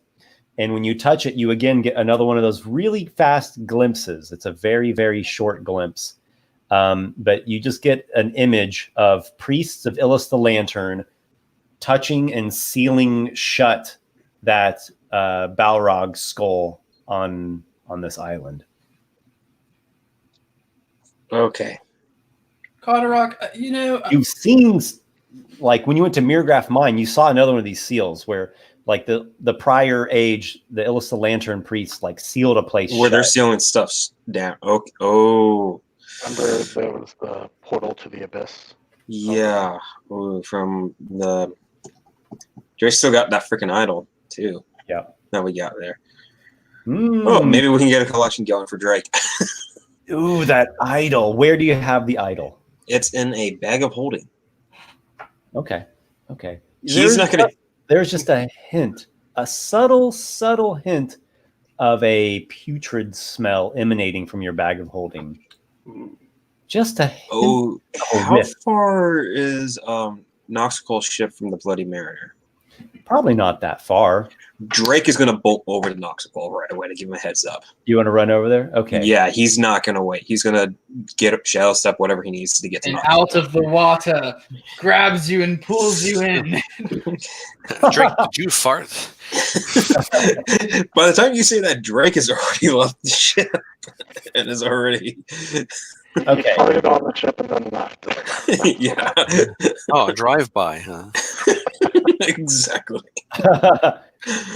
Okay, so you can shadow step 60 feet, and then you can run and dash like another 90 feet over the water. Exactly. Okay, so fine enough. You can get the ships within 150 feet of each other. That's entirely reasonable. And you find Noxiqual. Maybe Noxiqual is I don't know. Is he talking to the crew? Is he on deck? Is he down working on the Warlock's Fane? He's working on the Warlock's Fane. Let's be honest. That's he's most of his okay. time. Then Drake's gonna have Kobe check to see if he could speak with the captain. Then Drake, you came out of nowhere. This one has words for the captain. Must speak with them as soon as possible. Is it urgent? This one believes so. If you say so, Drake. Come on. He's been hard at work, putting together his great lair. I'm first mate of it. Never a better stronghold than this. And this one understands, and this one will try to make this brief. All right. Captain, forgive the intrusion. Urgent word from Drakefell. You, yeah, Noxiqual is basically crafting something with his gauntlets. There's like glowing light coming out, red light and black, light and things. And he puts that down. He gets it to a point where it's like in a configuration that he's happy with, and then he turns around. He's like, "Yes, what can I help you with, Drake?" This one just had a vision of the island we're by. Yes, the island. What was your vision? This one saw a vision of priests of Illis sealing the skull that is on that island. Sealing, like Mirgraf Mine. This one believes so. And this one believes we should not linger long if possible. This one thinks there may be something connected to the idol that we found in the mine. Interesting. This one is unfortunately smelling something putrid every once in a while. And it emanates from the bag of holding where we keep the idol. I didn't want to risk sailing at night and causing problems. Do you believe this will be a problem if we don't sail right now? This one would rather not take any chances, and this one will. And Drake's going to pull out the medallion. This one has now ability to cast several light spells, if that would help us on our journey through the night.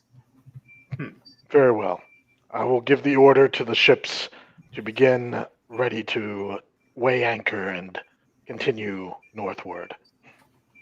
So, This one is thankful. Perhaps down the line when we are more ready, we perhaps can come back and deal with what is here then, maybe. perhaps. There is something we should definitely deal with that idol once and for all, either when we go to Ambrosia Temple or the Devil's Den. One of those two places, I believe, will have the power to deal with that. And then Out of until character, though, it could be like back into the fires whence it was forged situation. We could do that potentially, but I'd Yeah. rather destroy it. Drake would rather get rid of it. What Drake was about to say, this one we'll keep it safe. We guard it until we can destroy it completely. A chance may come soon. This one is hopeful of that. This one shall return back to his vessel that you assigned him to. Before Alright. Drake returns, Esper, if I may. Carderock, why was Drake running so quickly over the water? That's very strange. Oh, Well, would you wish to run slowly over the water? I do believe you might fall in. That's maybe true, but Carderock, I have an idea. I'm gonna find a rock and throw it up and down and say, "Watch this," and I'm gonna wait till Drake runs back across the water, and when I see him, I'm gonna try and throw a rock at him. I won't stop you falling, you know. I'll be fine. Don't worry, Carderock. How much do you bet me that I'll hit him? What is the cost of one life buried at sea by its own design? Oh, Drake needed 10 silver pieces. Make it 20. 20 Oh, silver Drake. pieces. All right. All Only right. on Drake. Oh, you're betting? Yeah.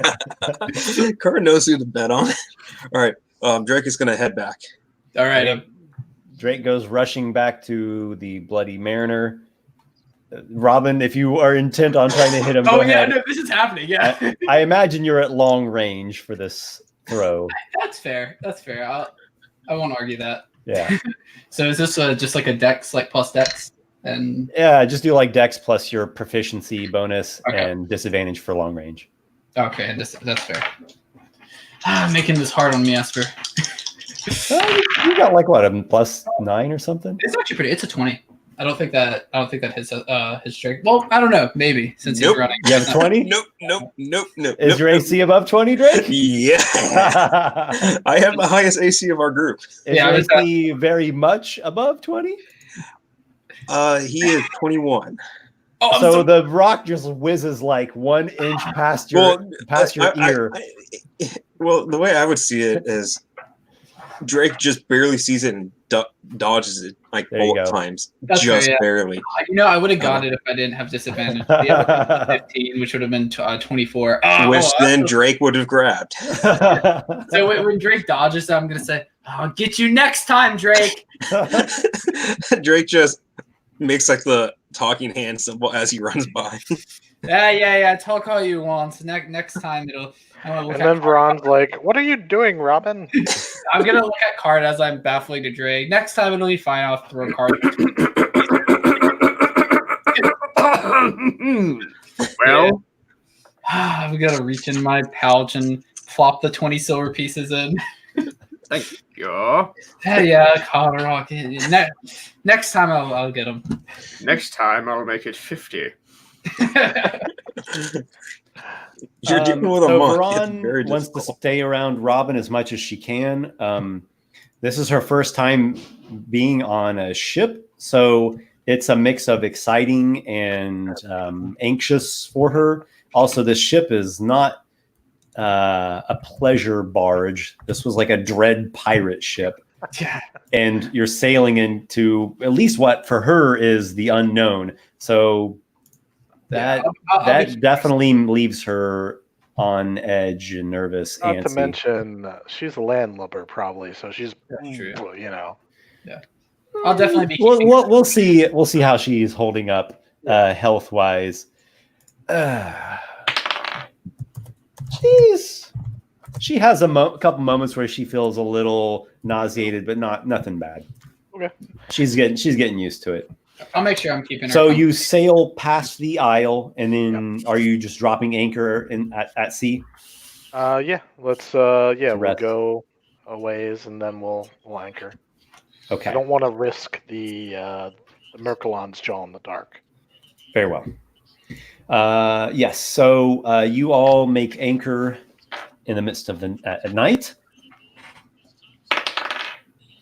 The night passes without incident, without occurrence. As it should, Esper. Yeah, and you didn't really expect much anyway. So there's nothing, no anomalies, I guess we'll say. The morning greets you, brisk, partly cloudy winter's morning. You sail on for a time more before reaching the cliffs. So you are basically northbound here, and you reach this location.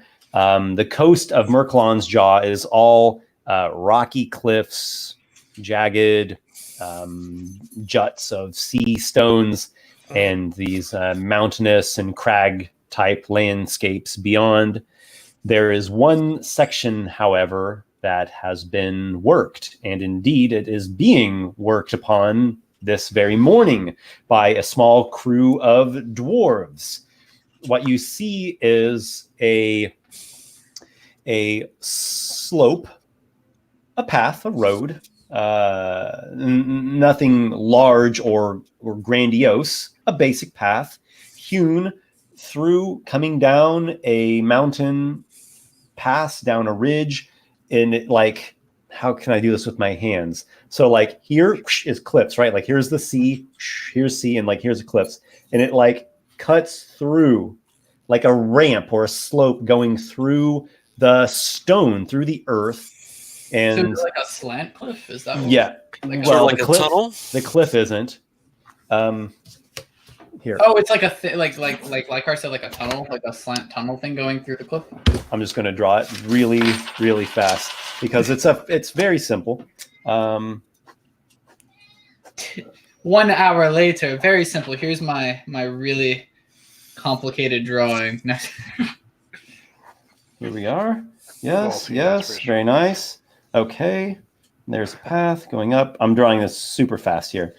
All right, so that's coming down. Yes, and then out there. Nice. Carderock, it appears that the cliff is reshaping itself as we. This is very strange. Okay, I have drawn this very, very quick and rudimentary like. Oh god. Oh, gotcha. Yeah, that makes sense. Yeah, simple, rudimentary. Yeah. Your quick that's- drawing is yeah, better that's- than I could do on my best day. Yeah. Exactly. Yeah, I was Esper, thank you for rubbing in how great you are. It's like, yeah, just a quick little like 30-second drawing that's better than something I could do. Esper's like, now. have I reminded everyone that I'm an actual artist recently? Oh yeah, let me do this. It's been a while. So you see something that looks roughly like that, Okay. and there's Almost a like a ship roll. there's a dwarven crew that's working there. It's it's incomplete, but it's at least functional at a basic level as a pier and a landing. You don't want to actually bring your ship to at that pier. Not yet. It's not set up for that. But you can anchor it away from the rougher waters that are crashing against the cliffs. Take your rowboats. You can easily moor them to that pier. You can use the pier. You can use the landing. You can go up the sloping path. The Dwarven crew is working on everything there. Just mundane stuff. None of it looks amazing. They're just kind of laying foundational work at the moment. Later, once they have more time, maybe more funding, they can make it into something better. This path gets you over this mountain pass and leads you to the Ambrosia Temple. Yeah, let's not get too drawn into the workings of like stone. Let's just go to the Ambrosia Temple. You are at the Ambrosia Temple. I hope you realize we definitely will get drawn into the workings of the stone and how the fortifications are all. We're going to leave that to when you speak with Kivish. But yeah. We're about to meet the long-winded Kivish. Oh boy. All right, I've got a couple hours set aside for this encounter. When you live for some 300-400 years, you have enough time to talk about things properly, and anything that's worth talking about is worth talking about properly, not eschewing all the details that are necessary for one to get a complete grasp of the entire subject. Right. You say you sailed with this man. Clearly, this of immortality. This is someone who has taken firsthand training from Kivish himself, and they escort your party over the mountain pass. You make your way to the Ambrosia Temple. This is a temple of the old age, the temple of a time bygone. White pillars ascend to support a great peaked roof, stairs lovingly carved by the hands of those who came many generations before. The place seems to just echo and resound with chants from the past. After you pass through a series of pillars, there's a wide archway which leads to an interior shrine. The shrine on the inside, at the dais at its apex, is a great throne and a seated figure, all of stone, a majestic marble figure in a reflective and pleasant pose. This pristine, regal, beautiful man of giant proportions, who in one hand holds on to a chalice. Nearby, there is a pool of clear crystalline waters. The air smells sweet of nectars and fruits and incense. And in fact, the interior of the shrine is even warmer than the ambient winter air outside. There are a number of figures on the inside. There are some dwarves. Actually, it's mostly dwarves. However, there is a priest here.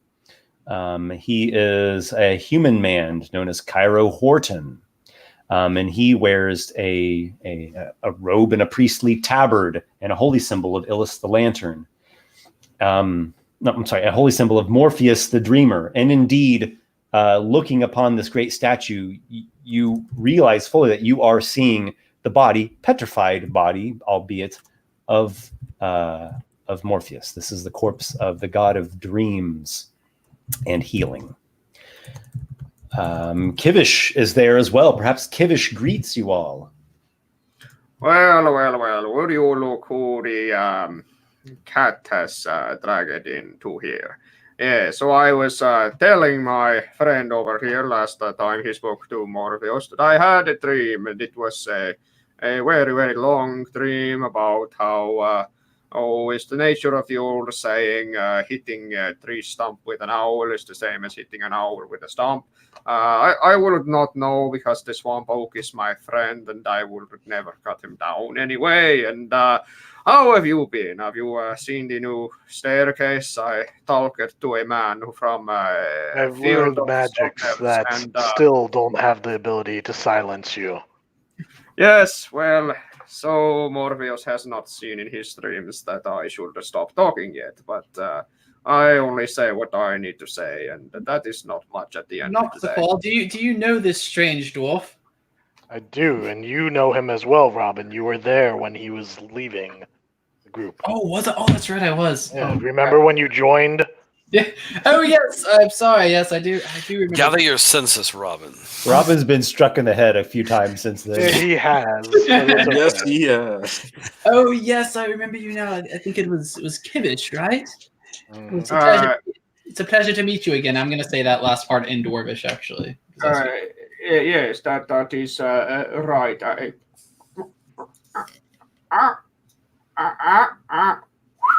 He starts to make like crowing and whistling and bird calls at Irtho.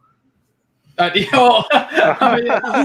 He's trying to speak with animal. That is not a bird. What is No. that? I have never seen that thing in my. Irtho hides behind Robin's head. I'm going to sort of like pet him. I was Oh, like, what do you mean? This is Irthel. He's my pet raven. It's an imp in disguise.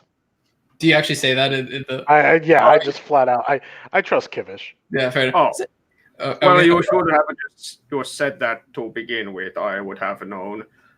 So yes, as I was telling you, the new staircase is my own design. I am still a dwarf, even though I build mostly with the wood instead of stone. Although I talked to a man from the field of course. Sumners, Kivish. some Glen Burney, Noxiqual, this strange dwarf talks more than me. I don't know how I feel about this.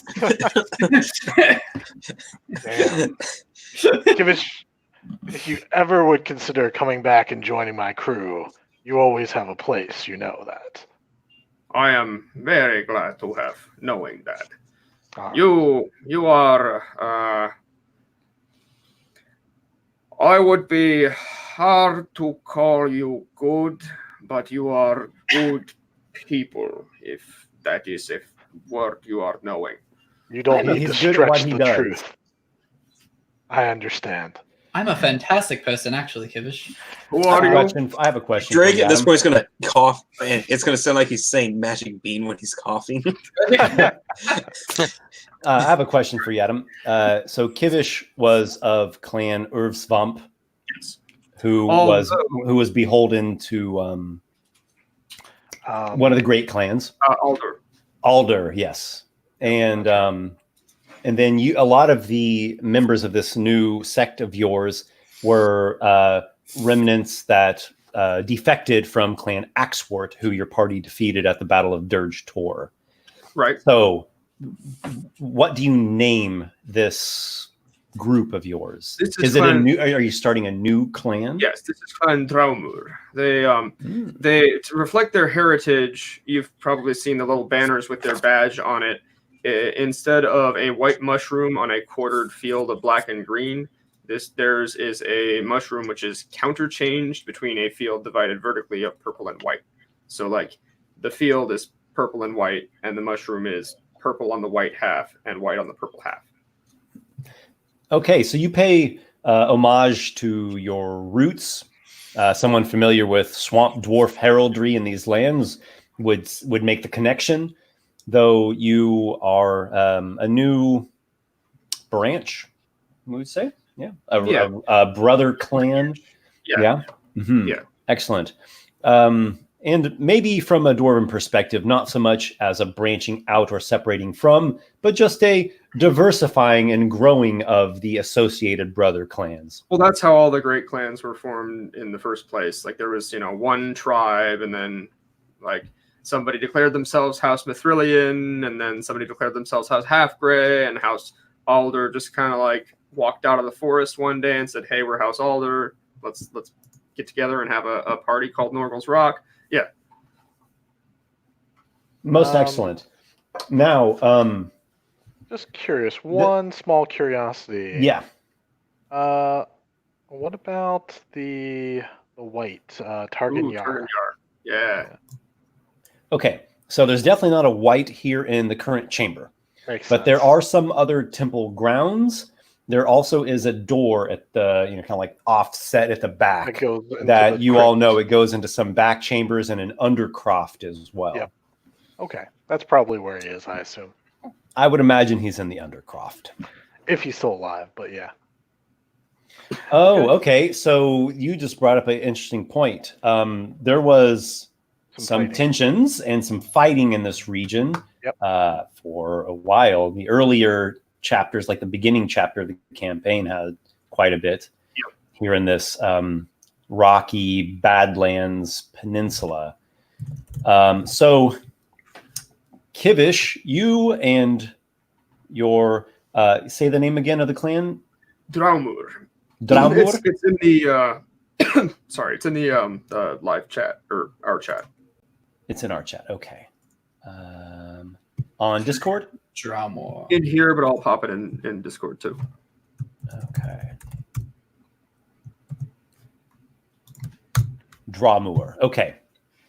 Draumur. Kivish and your clan Draumur, you had a couple of scuffles with, maybe we'd call them raiders or skirmishers, that were the last of House Ek. You were victorious in your battles, and they have not reappeared since. There are some dangers out in the Badlands. There have always been some dangers out in the Badlands. There's usually dangers out in wild locations. Depending on who you ask, Wreck of the Rock and Kikon One Eye could be considered dangers, although I'd like to think they're not dangerous to this whole thing. Kikon One Eye has not came into the temple. He has not presented himself. But He's he's out there in some capacity, but he has not physically been present in the temple. He's a bit of a hermit. Right. Brecca the Rock did make one pilgrimage here, and she made congenial conversation with Kivish, communed with the god, bathed in the pool of healing, and promptly went back to her post at the rock spire. Yes, and I think she is overdue to come back. It has been a little bit too long since I have heard what is going on up there. Wasn't there a sort of bunch of zombies or something? there have been many things that have happened, but it will take a long time to tell you about them, and there will be time for that later. How long has it been since we've been here in game time? It's a really good question. A good 6 few months? months. Yeah, a good few months, maybe half a year. Okay. Yep. Yeah. Yeah, we do a lot in half a year. Well, we get around. Yeah.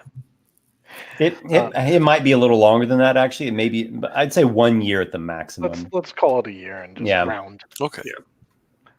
Still a lot. So, done. the most incredible thing here is that one of the gods is here.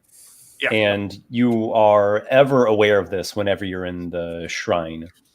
Even if you don't look at him and you're trying to focus on a conversation, you feel it. Like you really feel a sense of awe.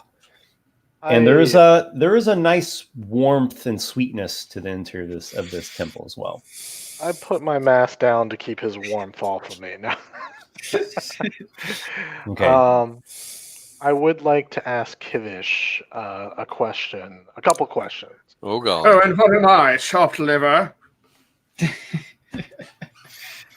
Kivish. Let me see here. There's a couple things. We have to perform a wedding for Robin over here. Can we use your temple? Oh, Kanye, you are not a man of this god, but it is making me happy to know that you would do your ceremony here. Of course you may. You may bless the union with the dreams of Morpheus. May they always be good and not filled with nightmares of Amaranta. They deserve whatever little happiness they have together. So that is good. My second thing is there's a war coming, and we are going to be heading to the Silver Citadel after we leave this place. For first to the Devil's Den, then the Silver Citadel. But I have some business that needs to be taken care of. I was hoping that you could assist with some of it. Is there a place we can talk privately? I don't want to do it out here in the open chamber. There is the place down below, which is below the pool, and so it is nice and warm and wet like home. Robin, do you wish to remain here with your love, or will you join us if we go into private discussion? I'm gonna look around a bit and say, you know, what do you want to do, Veron? Would you rather stay here and look around a bit? This is kind of your ability to put Robin to the side if you want to, and then you can maybe get your, potential whatever comes next. Next to Drake is his student or neophyte, Yorin, one of the crewmen of the Storm's Eye. Kind of a grizzly bearded fellow, the one who's been learning from Drake for a while now. Okay. He asks Kivish, I have longed to bathe in the pool of healing. Would it be that I might be granted this favor? I would be utmost grateful. Each and everyone who comes to this place is allowed to bathe in the pool as long as they are not ones like those house egg who will steal the waters and the dreams and the healing powers and leave this land in dry desert nightmares. I don't rightly know what those folk are, but I can assure you my intentions are only to receive the blessing of the pool of healing. Dead. Those folk are dead. That is what they are.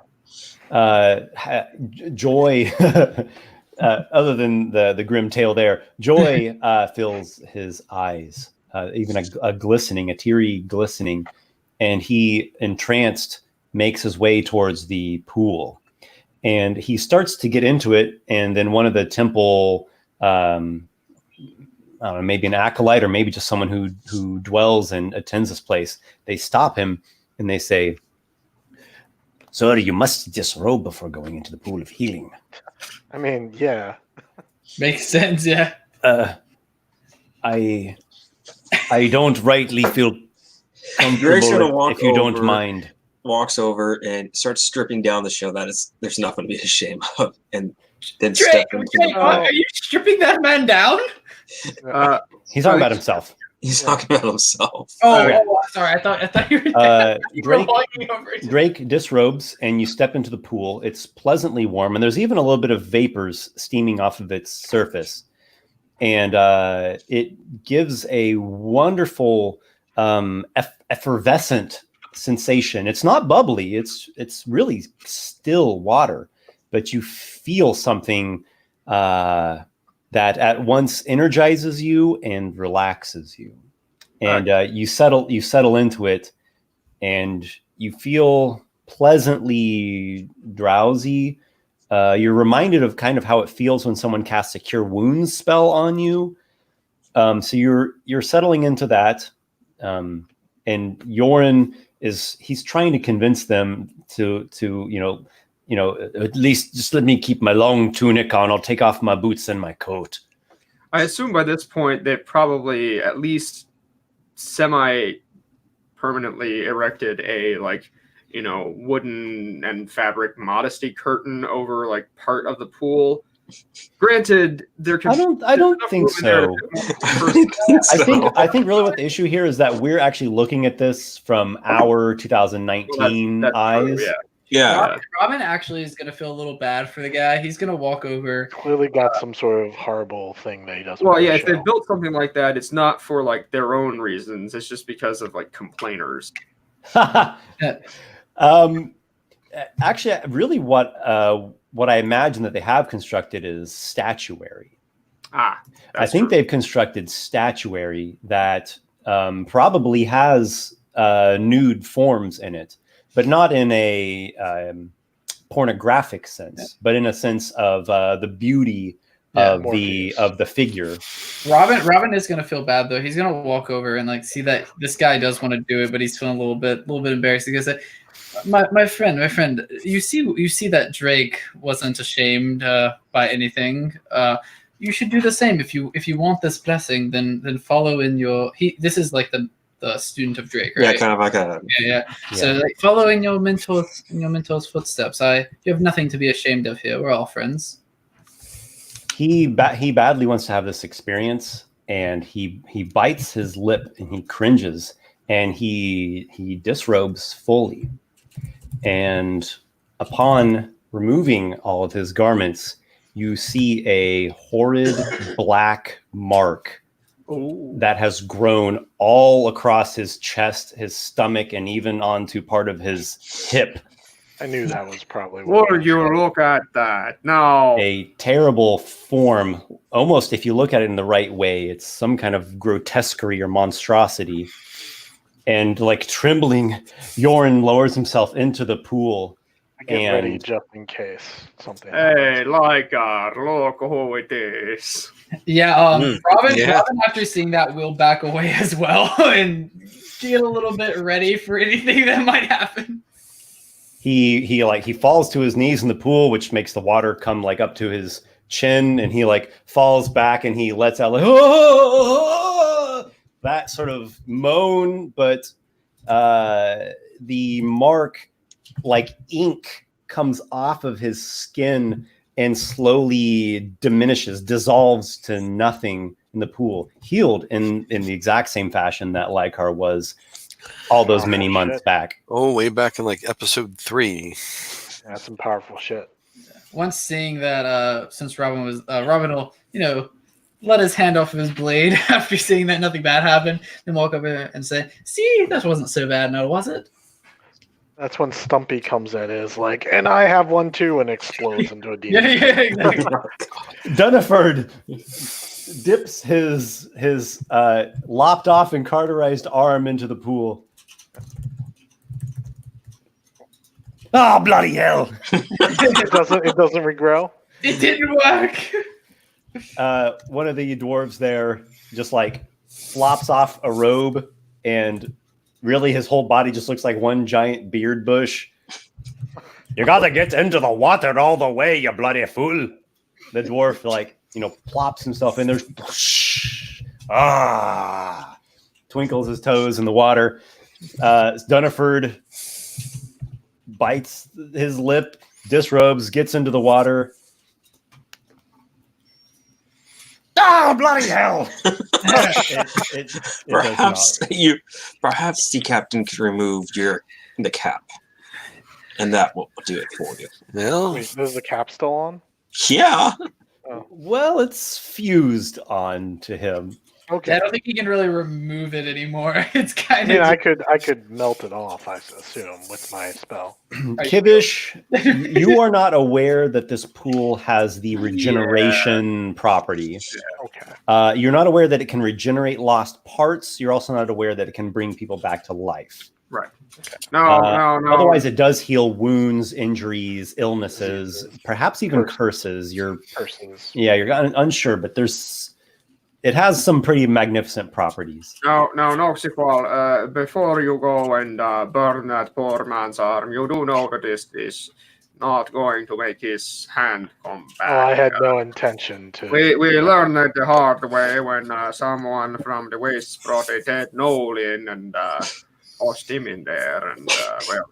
And, it is magic water, but it still needs to be cleaned every now and then. And that was not pleasant.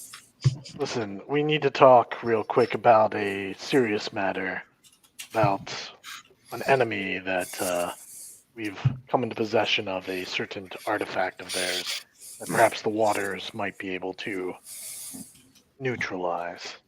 Let us go down below to discuss this. Okay, and everyone's welcome. May my bookkeeper assist in this? I would prefer to keep this between us, just at least until you give me an answer.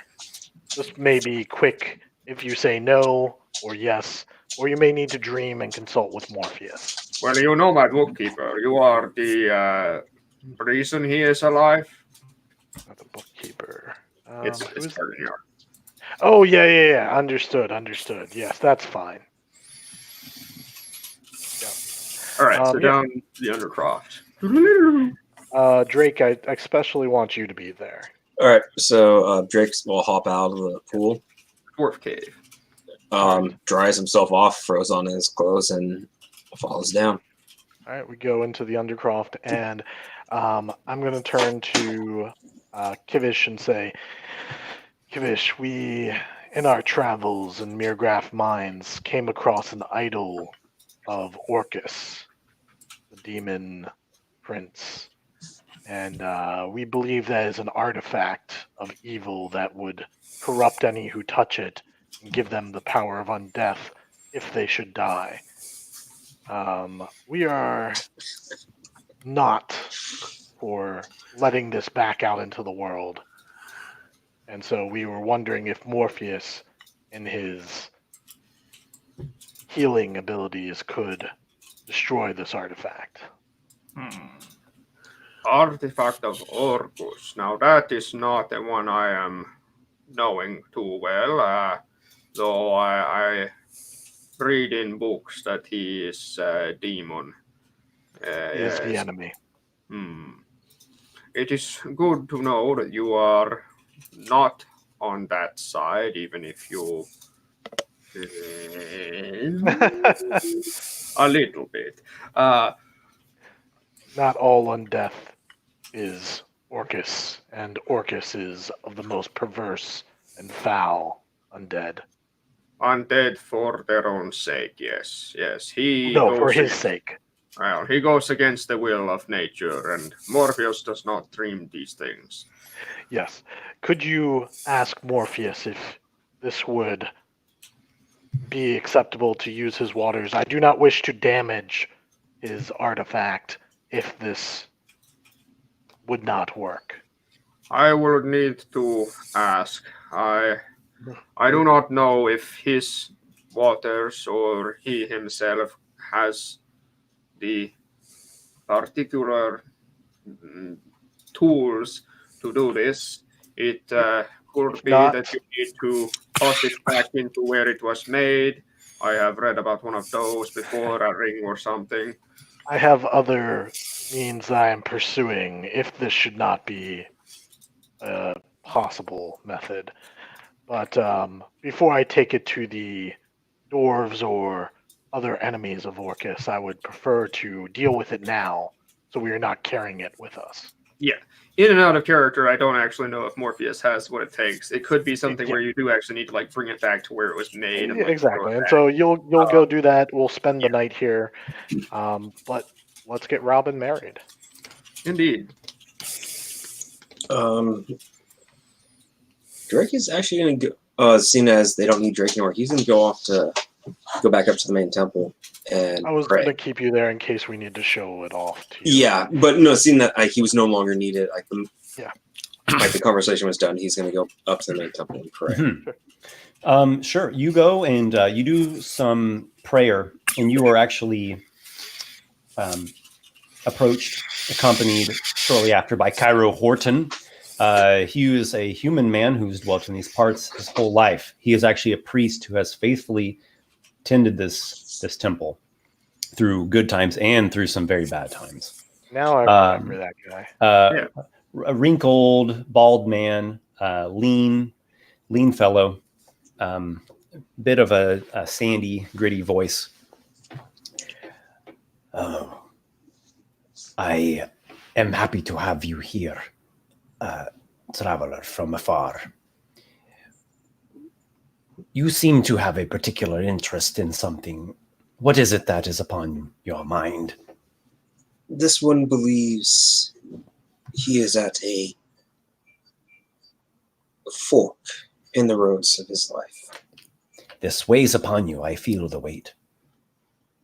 Yes, and this one is being pulled in both directions, and this one is wanting to find clarity, to find the correct path this one should follow. He He gives you a fatherly hand on the shoulder, and he says, "Is there something that you have done? Something that you regret, that you feel guilt for doing?" More of as what this one has yet to do. You are planning something that you do not think is the right thing to do? This one knows it is the right thing to do, but is hesitant to do so, for what it shall do will create ripples that could change much and harm many that should not be harmed.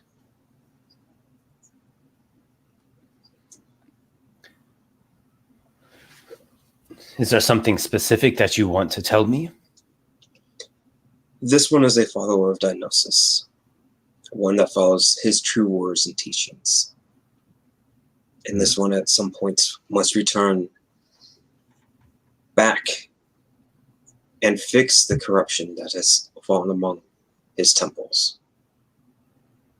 This one knows that it will be not easy, and this one also knows that more than likely blood shall be spilt. Well, Dionysus is not one to shy away from roughness or blood being spilt.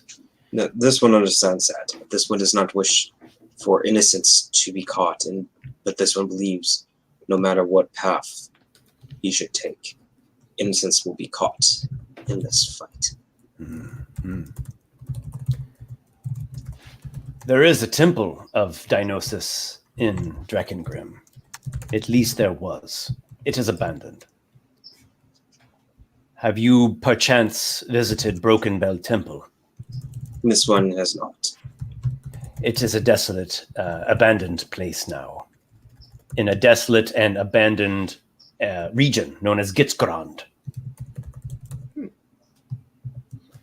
Where is that on the map, if you don't mind? Yep. Just to recall it to memory, you all have studied this.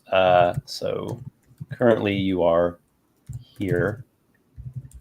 Grenadoa's here. Ravenswold is there. Dusk Isle down here. Gitsgrand is this. Another Badlands type region. Maybe a different flavor of Badlands than Merkelon's Jaw. It's not mountainous, not much at least. He's referring to this. Apparently, this high temple on the high tor there is Broken Bell Temple. And according to Cairo Horton, this was at one point a thriving or at least well-maintained temple of Dionysus, the Fury.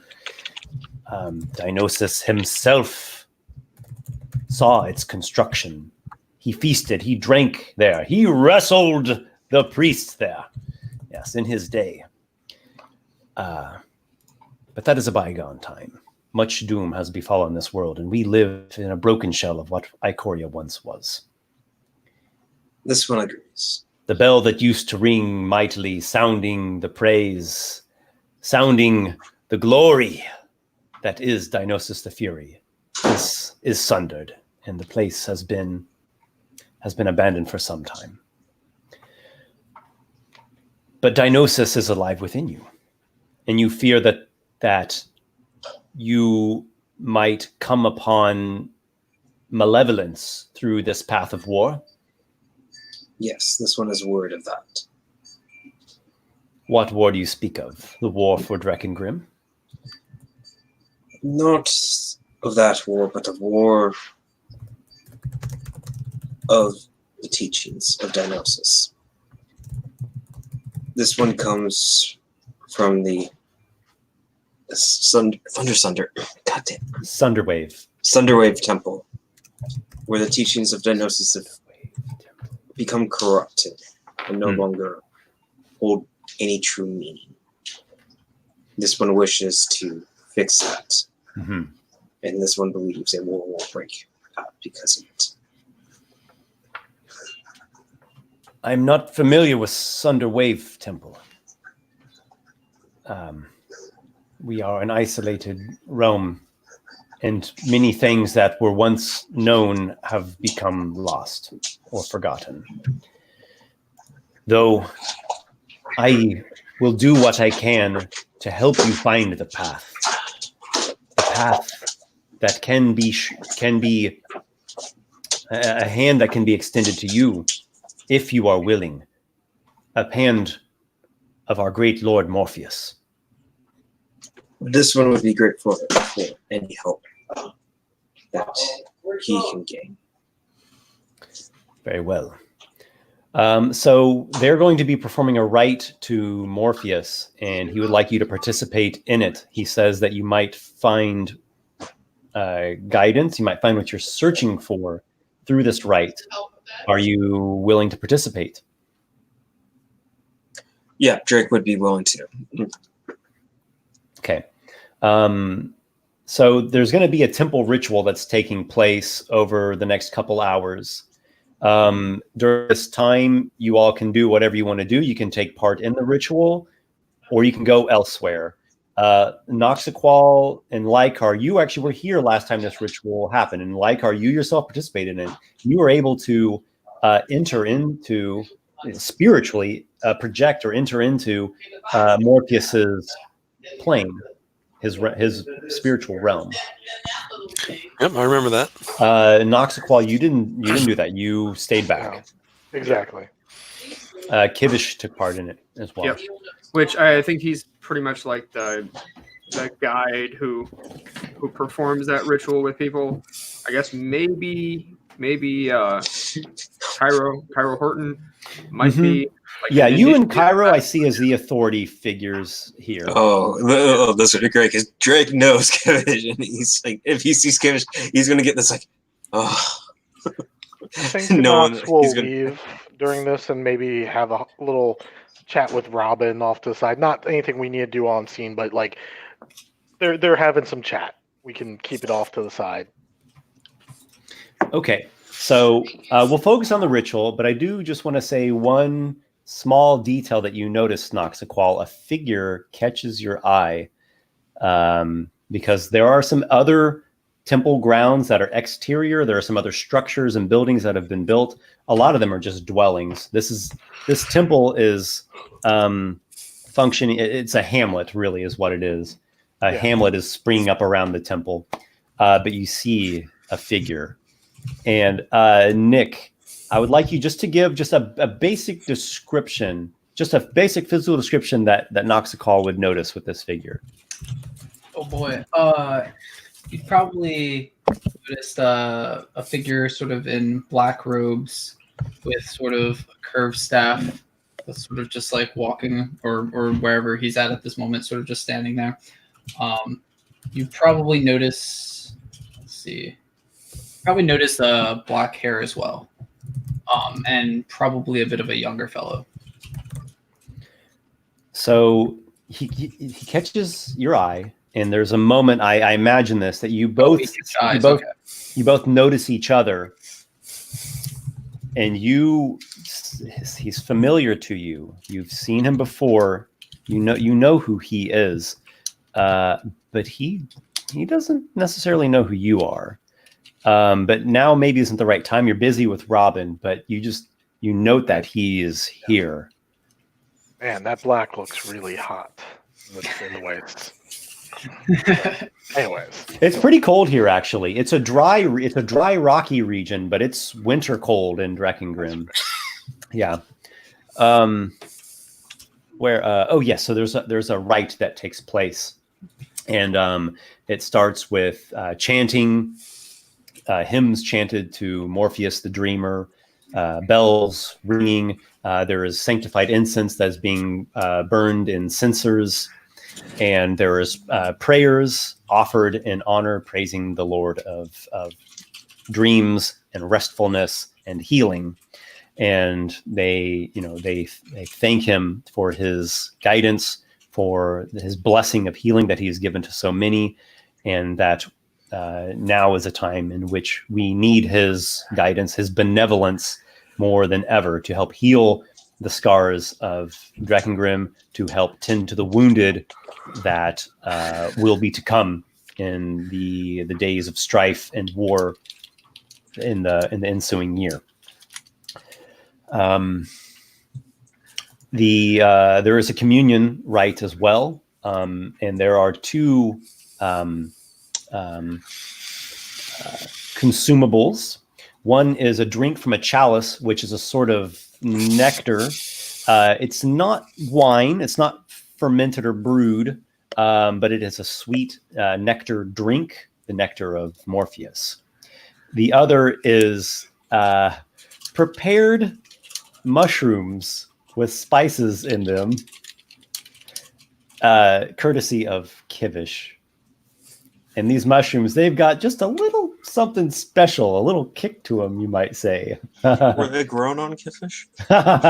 Oh, no, they were not grown on me. I do not grow mushrooms on my own body. I grow them in pouches and packs in my hat. And Drake's going to point to the mushroom growing out of an ear.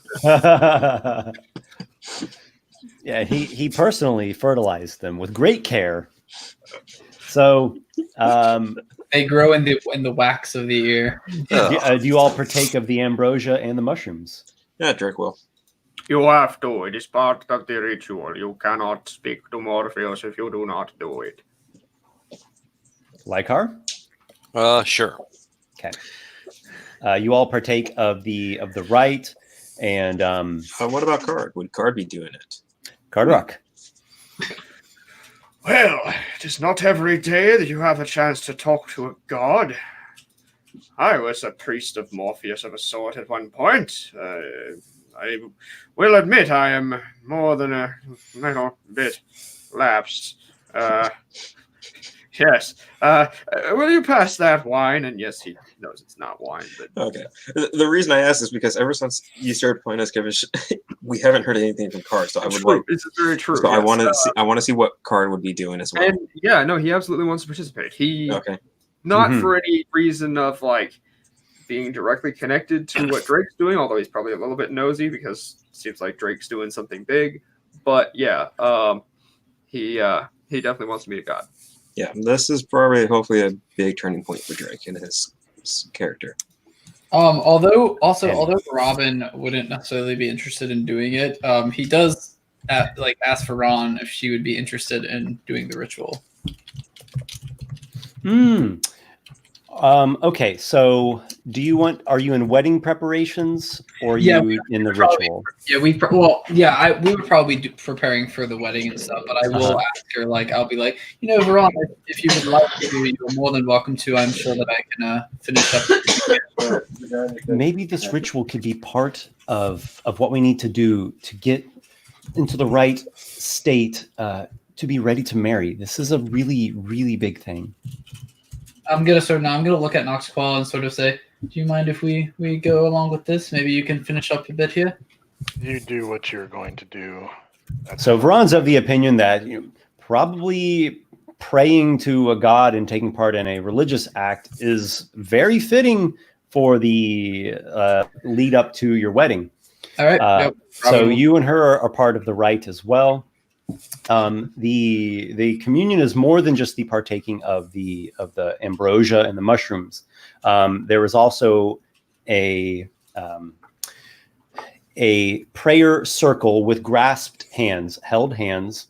Kivish is taking the left hand of Morpheus.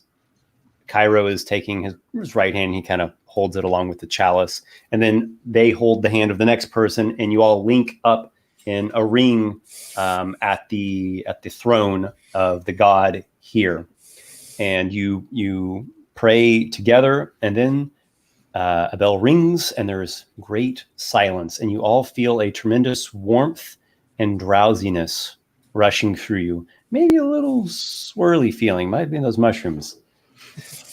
To those outside the circle, everybody seems to fall to their knees and fall asleep, and then just sort of apparently gradually turn into stone, although that's probably not actually the case. But they look now like statues that have been there for thousands of years. Carderock, I don't know if this is appropriate, but it kind of what it feels like after I've had a nice drink.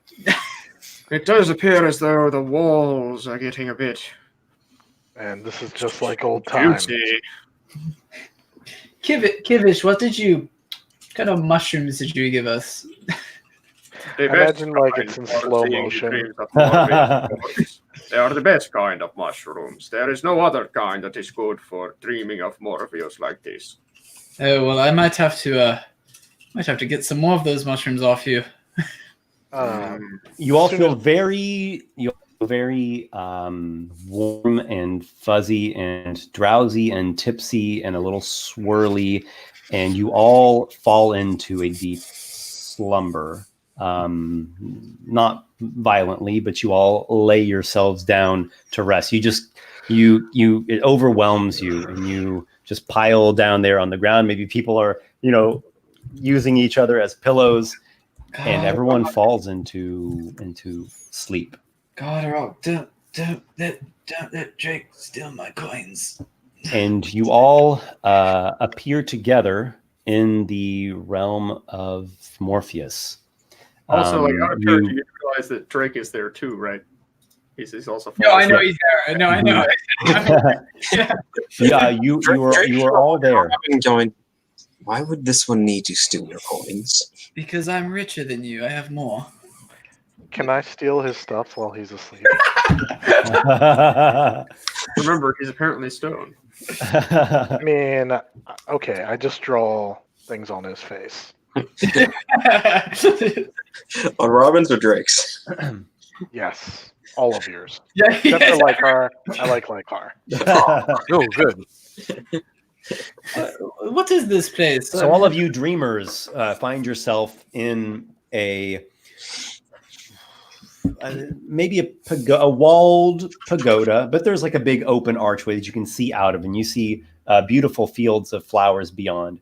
But you're inside this, you begin at least inside of this opulent, divine pagoda, and on a perch is an owl made of electrum, and it watches you all. Welcome to the land of Nordic Gardens of Dreams. These are the domain of Morpheus. And as they say, oh, there he is right now, hitting a stump with an owl is the same as hitting an owl with a stump. How are you doing, Mr. Owl? Ooh, I'm well. Welcome. I shall announce you all. Kivish, Lykar, and the rest of you are... And this Kibish also says a little something to the owl privately before he does that.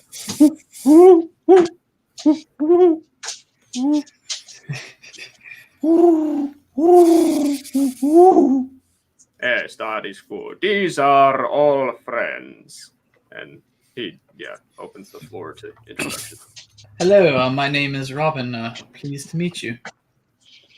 This one is You have just a regular. this one is Drake Fell. Thuron of Ravenswold. The owl takes off and he goes flying out the archway to announce you all. And as he goes, he says, "Follow, come." Wait, before you go, I'm Carderock Harkness. As you may know, but of course that is not important. Not before God. I didn't Before see you God, I there. am but a humble servant of Morpheus. I didn't see you there behind Drake's the gonna move and I kind of put I a beg nail your in on the pardon. back of a card and help push him forward just so he'd be seen better. Carderock, stop embarrassing me in front of the gods. Oh, I think you do plenty of that yourself. Never you worry. Yeah. So you all follow the owl. Shumbo is his name, and he flies on faster than you all are going, but that's okay. And you actually have a pleasant stroll through a field of gently rolling hills of golden grass and wildflowers and fruit trees. And the trees get not thicker, but just more clustered together. You come upon a grove, and in the midst of the grove, there is a feast with a feast table with cornucopias and other delightful food and drink. There are a number of people exalted souls, people in fine dress. There is music, there is singing, there are games. There's children running around and playing. There's woodland animals. Morpheus is there. He resembles much like he did in his statue form, though as an actual person. He still has this, what looks kind of like a marble or alabaster skin. He is wearing a flowing robe. He holds a chalice in one hand, and he has in his head these wreaths of grapevine. There's even some grape clusters coming off of it, and his face has a rosy glow to it. Welcome, welcome, newcomers. Come all, join. Will you feast with me? I most certainly shall, oh my god, Morpheus. For you are the most gracious, and I am but your somewhat long time no pray servant. Oh, come back, oh prodigal Carderock. You are welcome always to feast at this table. You know, I'm like looking around. Robin's looking around. I believe these are the best mushrooms I've ever had. As you see that, you see stars. It's not nighttime, but you can see through the sky. There are these stars in incandescent rainbow colorations, twinkling and burning. They seem to twinkle in some sort of sequence that dances along with the melodies and the music that's playing here in the grove. Yes, I think I will. I think I will have some of that food over there. You mind? I'm going to start walking forward. Please. Be welcome, oh figure of great beauty. Oh, why, thank you. You're quite beautiful yourself. My name is Robin, by the way. A name befitting one such as yourself. There are many robins in these trees.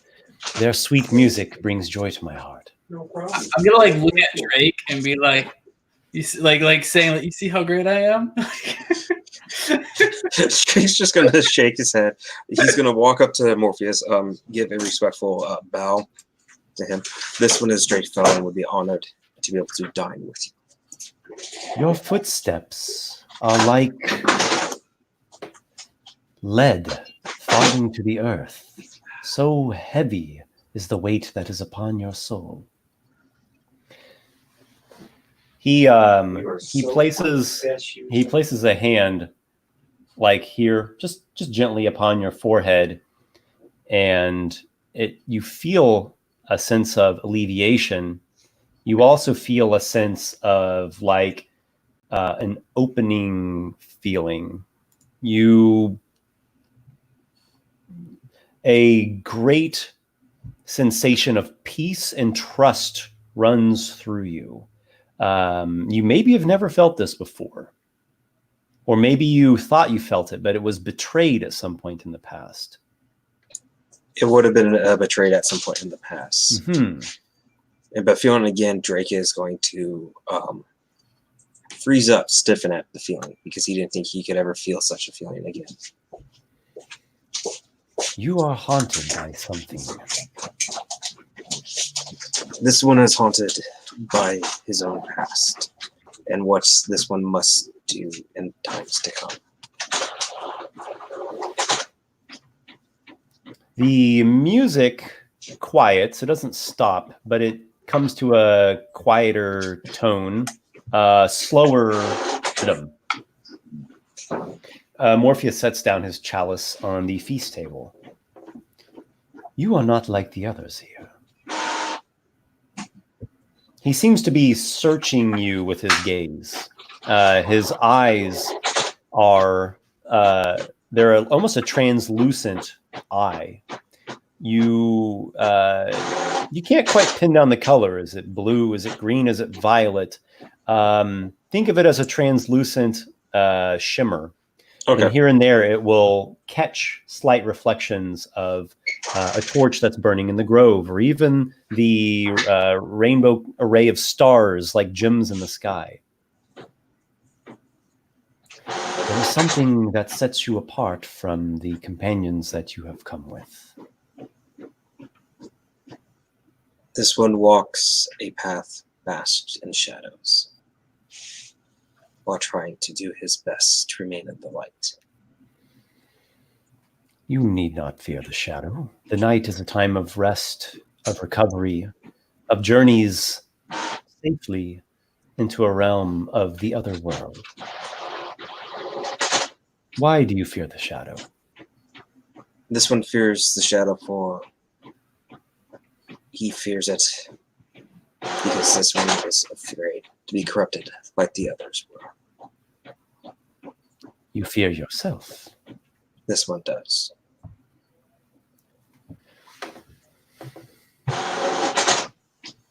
There is a time when you sense the potential for you to move forward, steadily forward, progressing forward, not stumbling and falling into the abyss, and not stagnating or freezing in the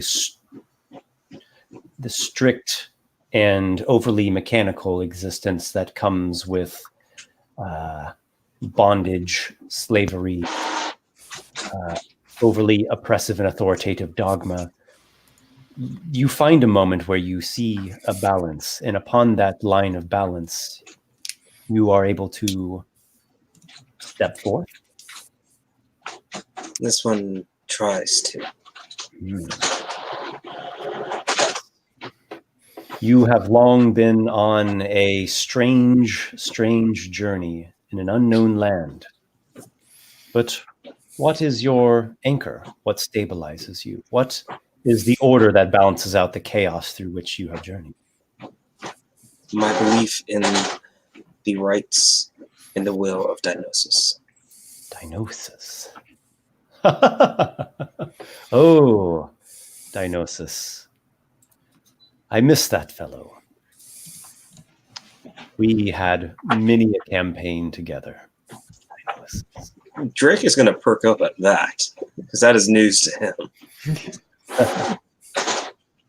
Oh, I gave to Dionysus a great barrel of unending mead, brewed by my own hands, and from this he drinks eternally.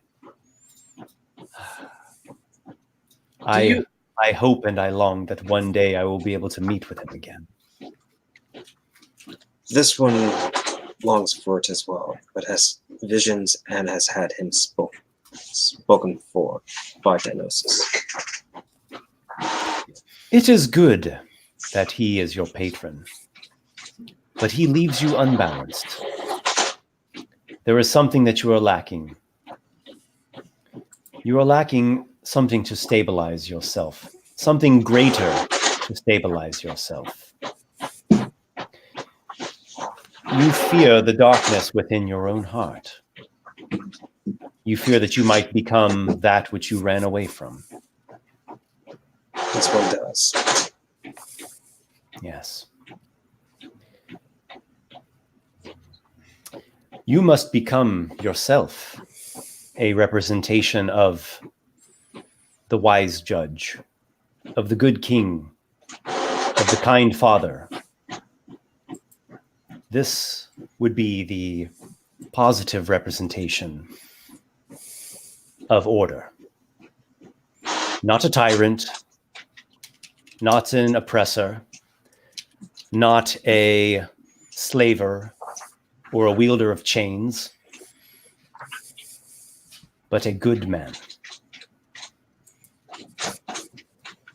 A good man based in something stronger and something greater.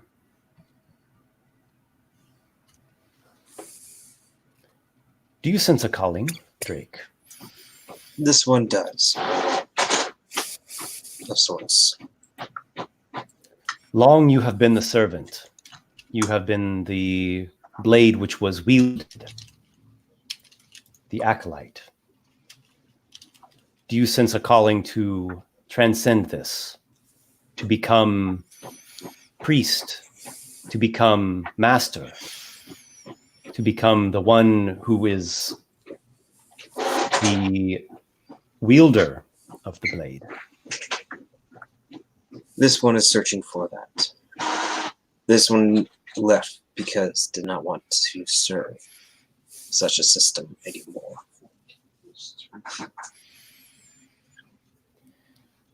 He again places his hand onto your head. You feel a tremendous sensation, like fire and lightning rippling through you, not in a painful way, but in an energizing way. You are feeling pure divine power running through you. Morpheus says, "You must rise up, Drake. You must claim this calling. This one shall do his best." Say, I shall do my best." Drake visibly freezes up at that because he's never truly spoken that way before in first person of sorts. He's never addressed himself that way. Robin is actually Robin's not saying anything, but is actually focused when Morpheus said that to Drake and is interested, just looking. Yeah. To see what happens. Yeah, because he's never addressed himself as I or. So you probably have lots of memories associated with this, maybe training that you went through from the masters at Sunderwave Temple, who wanted you to be kind of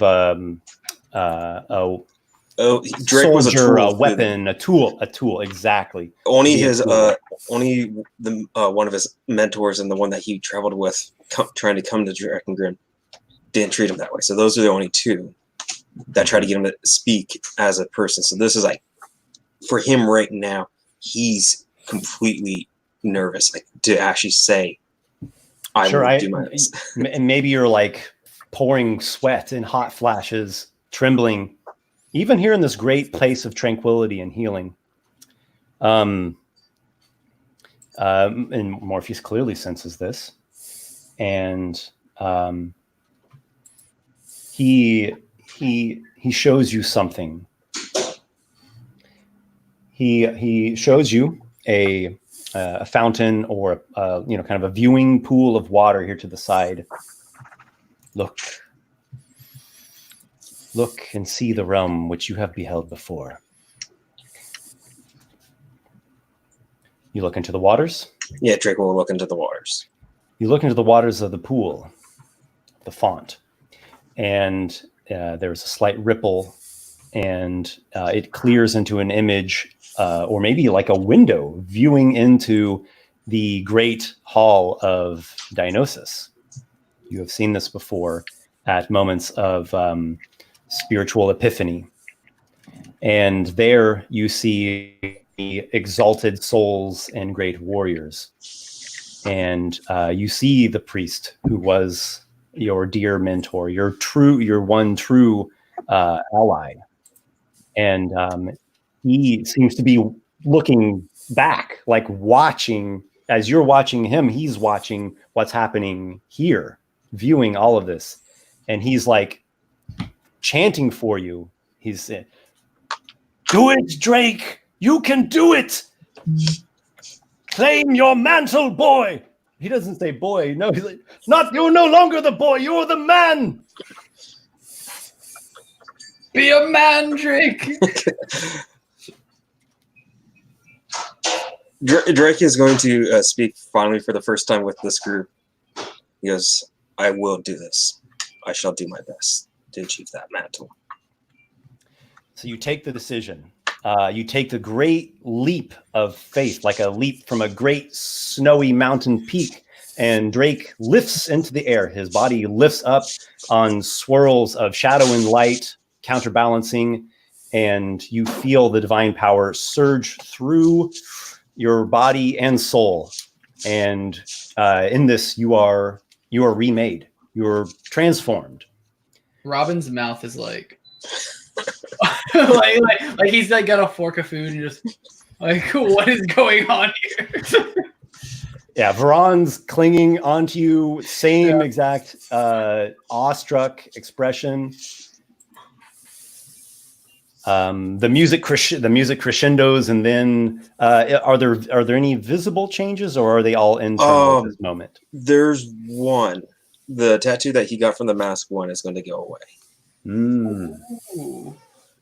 So he will no longer have that boon that he did have, because while he's still going to hold to his oath of that, he will no longer have that boon. Interesting. Okay. The tattoo of the... It should have been the owl. Yep, the tattoo of the shadow owl dissolves away. And you now can call upon Morpheus for great wonders, prayers, miracles, cleric spells.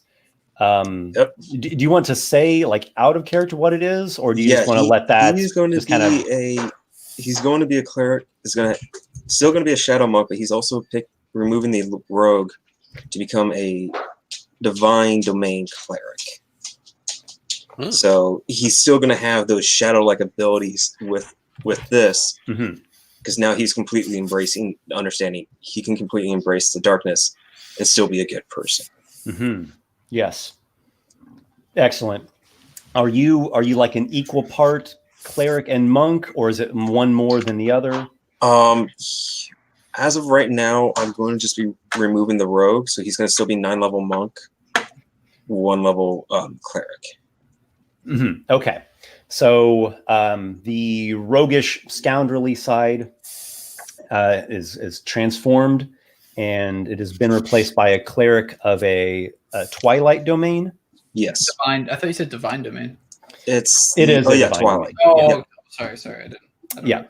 Okay, so a twilight cleric, highly fitting of your character, who is of this balance, yin yang, we could say, light, dark, order, chaos, and so you have this moment of a sort of personal transformation or apotheosis, and you come away with a tremendous sense of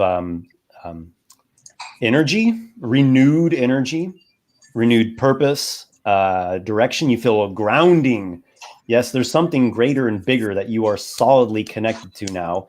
And you feel that this is going to give you a much greater capacity to venture out into these strange realms that you find yourself in. And you also get this sense of responsibility. Maybe you were afraid of it for a while, but you get a perspective now. Whereas before, it was like this constant gnawing, nagging, worrying. Whereas now it was just like this one big rush of intense fear, and you leapt and you got over this chasm. So it was much more intense, but it was over and done with, instead of this lingering, gnawing thing that never would go away. And yeah, you see like there's some destiny, some purpose, something you can do, and like you now can take the responsibility to make some impact in the world at Sunderwave Temple, maybe at other temples. There's this new path that's become clear to you. Could I do something real quick, Esper? I'm curious. Yeah. So after like that whole thing happens, and Drake seems to like be quite happy, and like we're like how you've been describing everything, Robin will walk over to Drake calmly, and like he'll look at Drake, and he's going to put his hand on Drake's shoulder and say, "You know, we've had our differences, Drake, but I'm happy for you. Whatever that was, seems like it's helped something in your life. Good for you." And then that's what I'm gonna say. Then unless Drake has something to say, Drake will reply this. And again, he's gonna have to stop remembering. I guess this one I can't do that anymore because he's now gonna be speaking first person. I am grateful for that, Robin. I'm gonna sort of nod my head and then go back to Veron. Awesome. There's resounding cheers throughout the entire grove. The festivities continue, even more emboldened than before. What else? There's much conversation. Morpheus speaks of, some of the things that you all have been discussing amongst your party and other NPCs for a bit now, of this new era, the Age of Requiem, the return of gods, living gods. Morpheus does definitely long for the re-encountering, the rejoining of himself with Dionysus the Fury, with Illus the Lantern, with Sortiz the Weaver, this pantheon that was a strong unit for quite some time before it was devastated and ravaged through unspeakable legendary wars in the prior 2 ages. Esper, I just realized something. Drake has ties to all 3. Yeah. And now he just needs to get the Weavers tied to the Weaver, and he could actually literally do that. Help them. Yeah, it could be all 4 working in conjunction. They seem to be either allies, or they have some shared goals, or they had common enemies in the past. There is some connection going on with this pantheon. So that was incredible. Where do we go from there? Should we have the wedding? Is there anyone else that wants to speak with Morpheus? You guys tell me. Oh, well, so Kivish does actually have something he needs to ask Morpheus, which is, you have never met my friend Noxiqual, and he is not, you might say, good, but he is good people. He wants to destroy some artifact of Orcus. You are no fan of Orcus, as am not I. Can you do this? An artifact of Orcus? Tell me more. What all did Noxiqual actually tell him? Did he say it's an idol? Did he say anything Yes, about it? is there with you that has it in his possession. Oh, Drake has it. That's right. He tells me that your newest acolyte is in his physical form in possession of this idol. One of the fiendish idols. He asked you for a bit more description. We can, Drake would summarize this. Drake would be able to give a good description of it, and he also explains how he would have no want of or desire to use it. He's only holding on to it until they could find a way to truly destroy it. Safekeeping. From your description, this is, fortunately, not one of the greater idols. I would not call it an artifact in the true sense of mightiest of magical objects. It is a wondrous and powerful thing, but it is not greater than the pool of healing. Cleanse it in there. This one shall take it to the pool and Oh, with and, some help. So, Aye, say aye. shit. I will take it to the pool and with some help, we'll cleanse it. Awesome. So I'll try to help you remember that. Yeah, I've been doing this one for like over a year now. Yeah, so yeah. I apologize. But it's awesome. Like that Yeah. is character Yeah. development, man. Yeah, Yeah. I gotta have to put a note somewhere that it's like first person now. I can't do third person. That Okay. was pretty special. I Yeah. really appreciate that little detail, Esper. Yeah, definitely. Awesome. What about Lykar? Lykar, excuse me, is he likes, because he cured him before, so he's a big fan of them. So he just expresses his appreciation, and that's about it. He's just wanted to stop by and say hi, basically. Mm-hmm. Oh, Morpheus says to before I go Lykar. awake. Oh, go ahead. Morpheus says to Lykar, you as well have something very unique about you. Your soul is unlike that of your companions. In a prior era, my brother Illus was great enemy of you and your brother, Telvantis. But we have before us a new door, a new archway, a new gateway through which we may cross. We may have to settle our differences and focus on a greater enemy. Time for our rivalry that we can work out at a later time. There is something that threatens the very existence of this land, and there will be nothing left to fight over if we do not stop it. He extends a hand of truce from the gods to the Titans, representing the gods and the Titans. Oh, well, I'll reach out and take his hand, absolutely. And crush it. No, just kidding. Oh, okay. Fireball! So you take his hand, and you feel the divine power running through him. You feel a great sensation of warmth. And from your behalf, there is probably a ripple of lightning that runs through you, some crackles along your hand. There's thunder in the sky just for a moment here in Morpheus's realm. Do you intend to remain allied with this Captain Noxiqual? He is my friend, and I believe that many of his goals are the same as my goals. Do you trust him? I do. He has proven to be very trustworthy. And he trusts in you? I believe yes. You are in a unique position, Lykar. You are in a position to counsel, to aid, to support your friend, to keep him from misguided endeavors.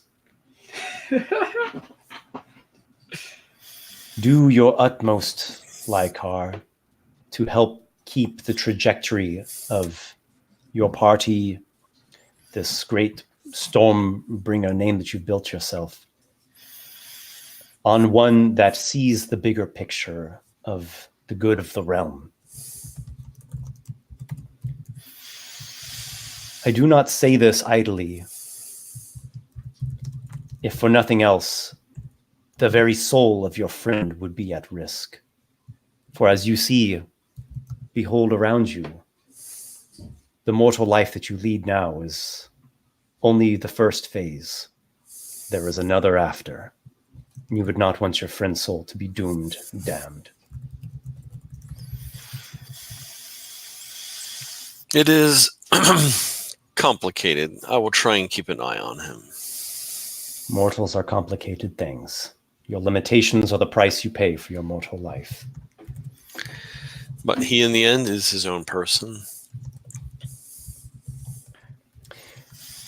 I feel that you too will have to reach your moment of transcendence and make your own decision, Lykar, and take up your own responsibility. It is not here and now, but you will know when it comes. Trust in yourself. Have faith in yourself. I know that your friends do. I will endeavor to do my best. And the lovebirds, Robin, Varan, and Irtho, who is not here. I would Damn hope. it. I want him to get smited so hard. Morpheus goes and he gives you his blessing of goodwill. He places a hand on each of your shoulders and he says, I sense that you two both have demons of your own haunting you. I sort of nod my head, yeah. Robin, Varan, are you seeking something, a new life, to leave behind the bonds and the hooks of what bound you before? I'll sort of look at Varan and look back up and say, yes, I want to make a better life, and especially for her. I as well. I don't want to go back to what I had to do before. I don't want to go back to running. Morpheus caresses Robin's cheek where the branding of Glacia is. Oh, Do you seek freedom from this? I will take a little bit of thought, because obviously Glacia did give me the power that I asked for. I'm just gonna think for a bit, and I'll look at Varan and sort of, I guess, see her desire for like wanting a better life and everything, and look back up and say, yes, I think I would, because I don't want any of those evil entities to harm Varan in any way. You two have positioned yourselves to enter through a great threshold into the bonds of matrimony, and you will become one.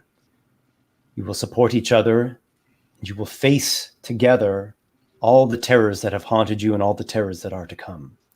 You will not run or hide from them. And in this, you will find a new strength, a deeper strength than you have ever found before. And you will enter into this new life together. Be freed of your bindings of the archdevil, mistress of chains. He touches Robin's cheek, and the brand dissolves away. You feel a great rush of divine power flowing through your body. A wondrous sensation like a ripple of storm winds. And you too go through a transformation of your own, not so radical like your ally Drake's. But you can replace your Warlock cantrip with a Cleric cantrip, and your Warlock once per day spell with a first level Cleric spell once per day. All right. Take your time to decide what you think are the best choices for Robin. Oh boy, I don't even know what they are.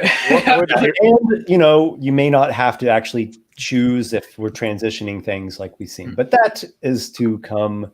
I just want to see the scene between you and Irtho, the betrayed look in Irtho's eyes. Oh yeah. This is gonna be good. Well, who knows? Maybe yours.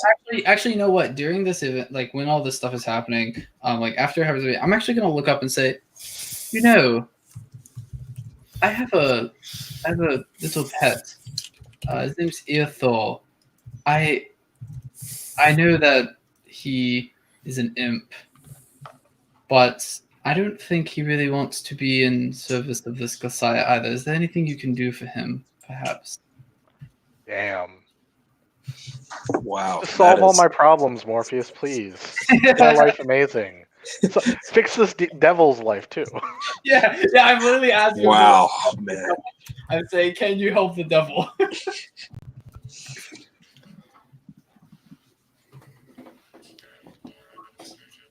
Would you be willing to let go of him as an ally to allow his soul to find peace in the afterlife? Robin actually. Gotta kill him. Yeah, It's the only way. Yeah, Robin's thinking about it and saying, I don't think I want to let go of him as a friend or an ally. So basically, he's an imp. That means he is the soul of a bad person who went to hell. He's in hell. You want to let your friend's soul get out of hell, but you just won't have that familiar thing. Oh, I see what you're saying. Oh, gotcha. Okay, no. In that case, Robin would actually still probably say no then, in the sense that he doesn't want this evil thing coming out, because Robin didn't really know all the details, but yeah, after he explains it, then yeah, Robin probably wouldn't want. Maybe I didn't quite explain it right. Okay. So Morpheus is offering to get Irtho's soul out of hell. Oh, allow him to get out of the 9 hells of Baator. Okay, yes, yeah. Robin like go on to like rest in the afterlife, so you wouldn't have a familiar anymore. Gotcha. Yeah, he's gonna go on to his afterlife. Yeah, Robin would be okay with that then. Yeah. Okay. Sorry, I was confused. Yeah. Yes. Well, but here's the catch. Earthos won't be around anymore. Yeah, exactly. Yeah, no, that's fine though. I think Robin would still rather So him. it's a sacrifice in that you're not going to have the cool familiar guy anymore. Yeah, Okay. I think Robin would still be okay with that. He'd rather, because Earthol has been pretty cool for Robin, and like he did seem to fear Glasiah very much that first time we met. So Robin's like, I mean, if I'm getting out of the contract, I think Earthol should too. So yeah. Well, that's Very going well. Drake's going to You head have- over to Lykar while they're still there, real quickly, if that's possible. Okay. Just a final word on that. Morpheus says, "You have chosen a very noble sacrifice, Robin. I will see what I can do." Robin will nod his head and also bow, say, "Thank you, Morpheus. I won't forget this." Until we meet again. Yeah, Drake's going to head over to Lykar to speak with him real quick. Lykar, I require your help when we return back to the Mortal Realm. Very well. I will assist you if I can. Do you know Mage Hand spell? I'm pretty sure I do. I have to check. Yep. If possible, could you, once back, retrieve the idol that we found? Use that spell and dunk it into the pool. Be cleansed. We can do that. Absolutely. Then I thank you greatly. Oh, you're welcome. After that, Drake will probably go and get something to eat and drink. Feeling this great weight lifted from him. Actually, Robin will offer Drake to drink with him as well, and actually interact in a Drake will, but he's going to sit across so that way they can do their usual challenge of bouncing stuff off at each other still, just to show they still have that. Yeah, exactly. Like they've grown, but they're still at that point with each other. So you all partake in the festivities and merrymaking, and it's wonderful until you start to fade out a bit. And Shumbo, the Owl of Electrum, hoots at you all to come. He leads you back to the pavilion where you fade away, but you wake up back in the Ambrosia temple on the ground, feeling slightly groggy, but having gone through a divine dream, which really leaves you mystified. Drake asked Lykar to assist with manipulating the fiendish idol, and you place it into the pool of healing, and it commences with terrible bubbling and hissing. And the pool churns and froths and bubbles, and it even like has chaotic swirls of different colors, patterns, textures. There's an awful guttural roar sound, and a lot of people scream and shrink back. And for just a second, there's a lot of worry about what is happening. Was this the right thing to do? But it quickly dies down, and the pool reduces to waves, which reduces to a swirl effect, and then just like a hot vapors waft off of it in a cloud, and the pool's water is translucent, crystalline clear again. No sign of the idol left. Get fucked, Marcus. Morpheus, he did it. Robin, Eartho is flopping on the ground, and you hear a sound like chains snapping. He rolls over and flops into the pool, and there's another hissing bit. It's not quite so violent as with the fiendish idol. And when that hot vapor comes off and Eartho is completely dissolved and vanished, you see in the steamy mist a spirit, a ghost of a man, a young man, maybe someone not all too different than yourself. And he just looks at you and says, "Thank you." I just sort of give him a nod. And he's gone, evaporated. I cast Bind Spirit. No, I'm just kidding. Yeah, in the background, Knox going, no, you don't. Come back. If anyone saw that, I think we would have a massive battle right then and there. Go down. It's okay. I would only cast what was it called? The Soul Gem thing. Yeah. Capture Soul. All right, so this was all very intense and amazing. I think it's a great wrap-up point. Maybe Noxiqual is like outside in the temple grounds, getting ready to go talk to this dark, mysterious figure. Oh, let me just say Maybe there's a little some things- broody. There's some stuff that would be happening while they're in the dream. But Yeah. we can cover that next time. I think this is an amazing point to end on. Yeah. What a season finale. Oh my Everybody God. gets 10 milestones. Yeah, that would be great because then I could get another level and then I could start doing a lot of stuff. Yeah, I definitely should give out some milestones. Robin and Drake are 2 away from level. No, I am. 3 milestones. Oh, where am I at? I am 3.5. Okay. I can't quite do 3. We'll do 2. We'll do Okay, 2 thank you. milestones for everyone as a pretty monumentous occasion on some personal plot lines here. Nice. And thank you. I highly enjoyed that session. Yeah. Yeah, Esper, thank you, man. That was great. Awesome. Definitely enjoyed the hell out of that session too, Esper. Cool. Well, so everybody, thanks for watching. So 2 weeks from now, we're going to take the day off for the holidays. Enjoy the holidays. Merry Christmas. Merry Happy Christmas, Hanukkah, guys. Happy New Year.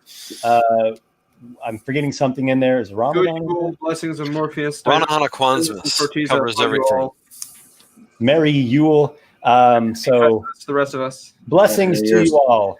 Thanks, guys. Yep. And I'll see you next time. Indeed. Merry Have a good Christmas, one. everybody. Merry Christmas, everyone. Ho, ho, ho.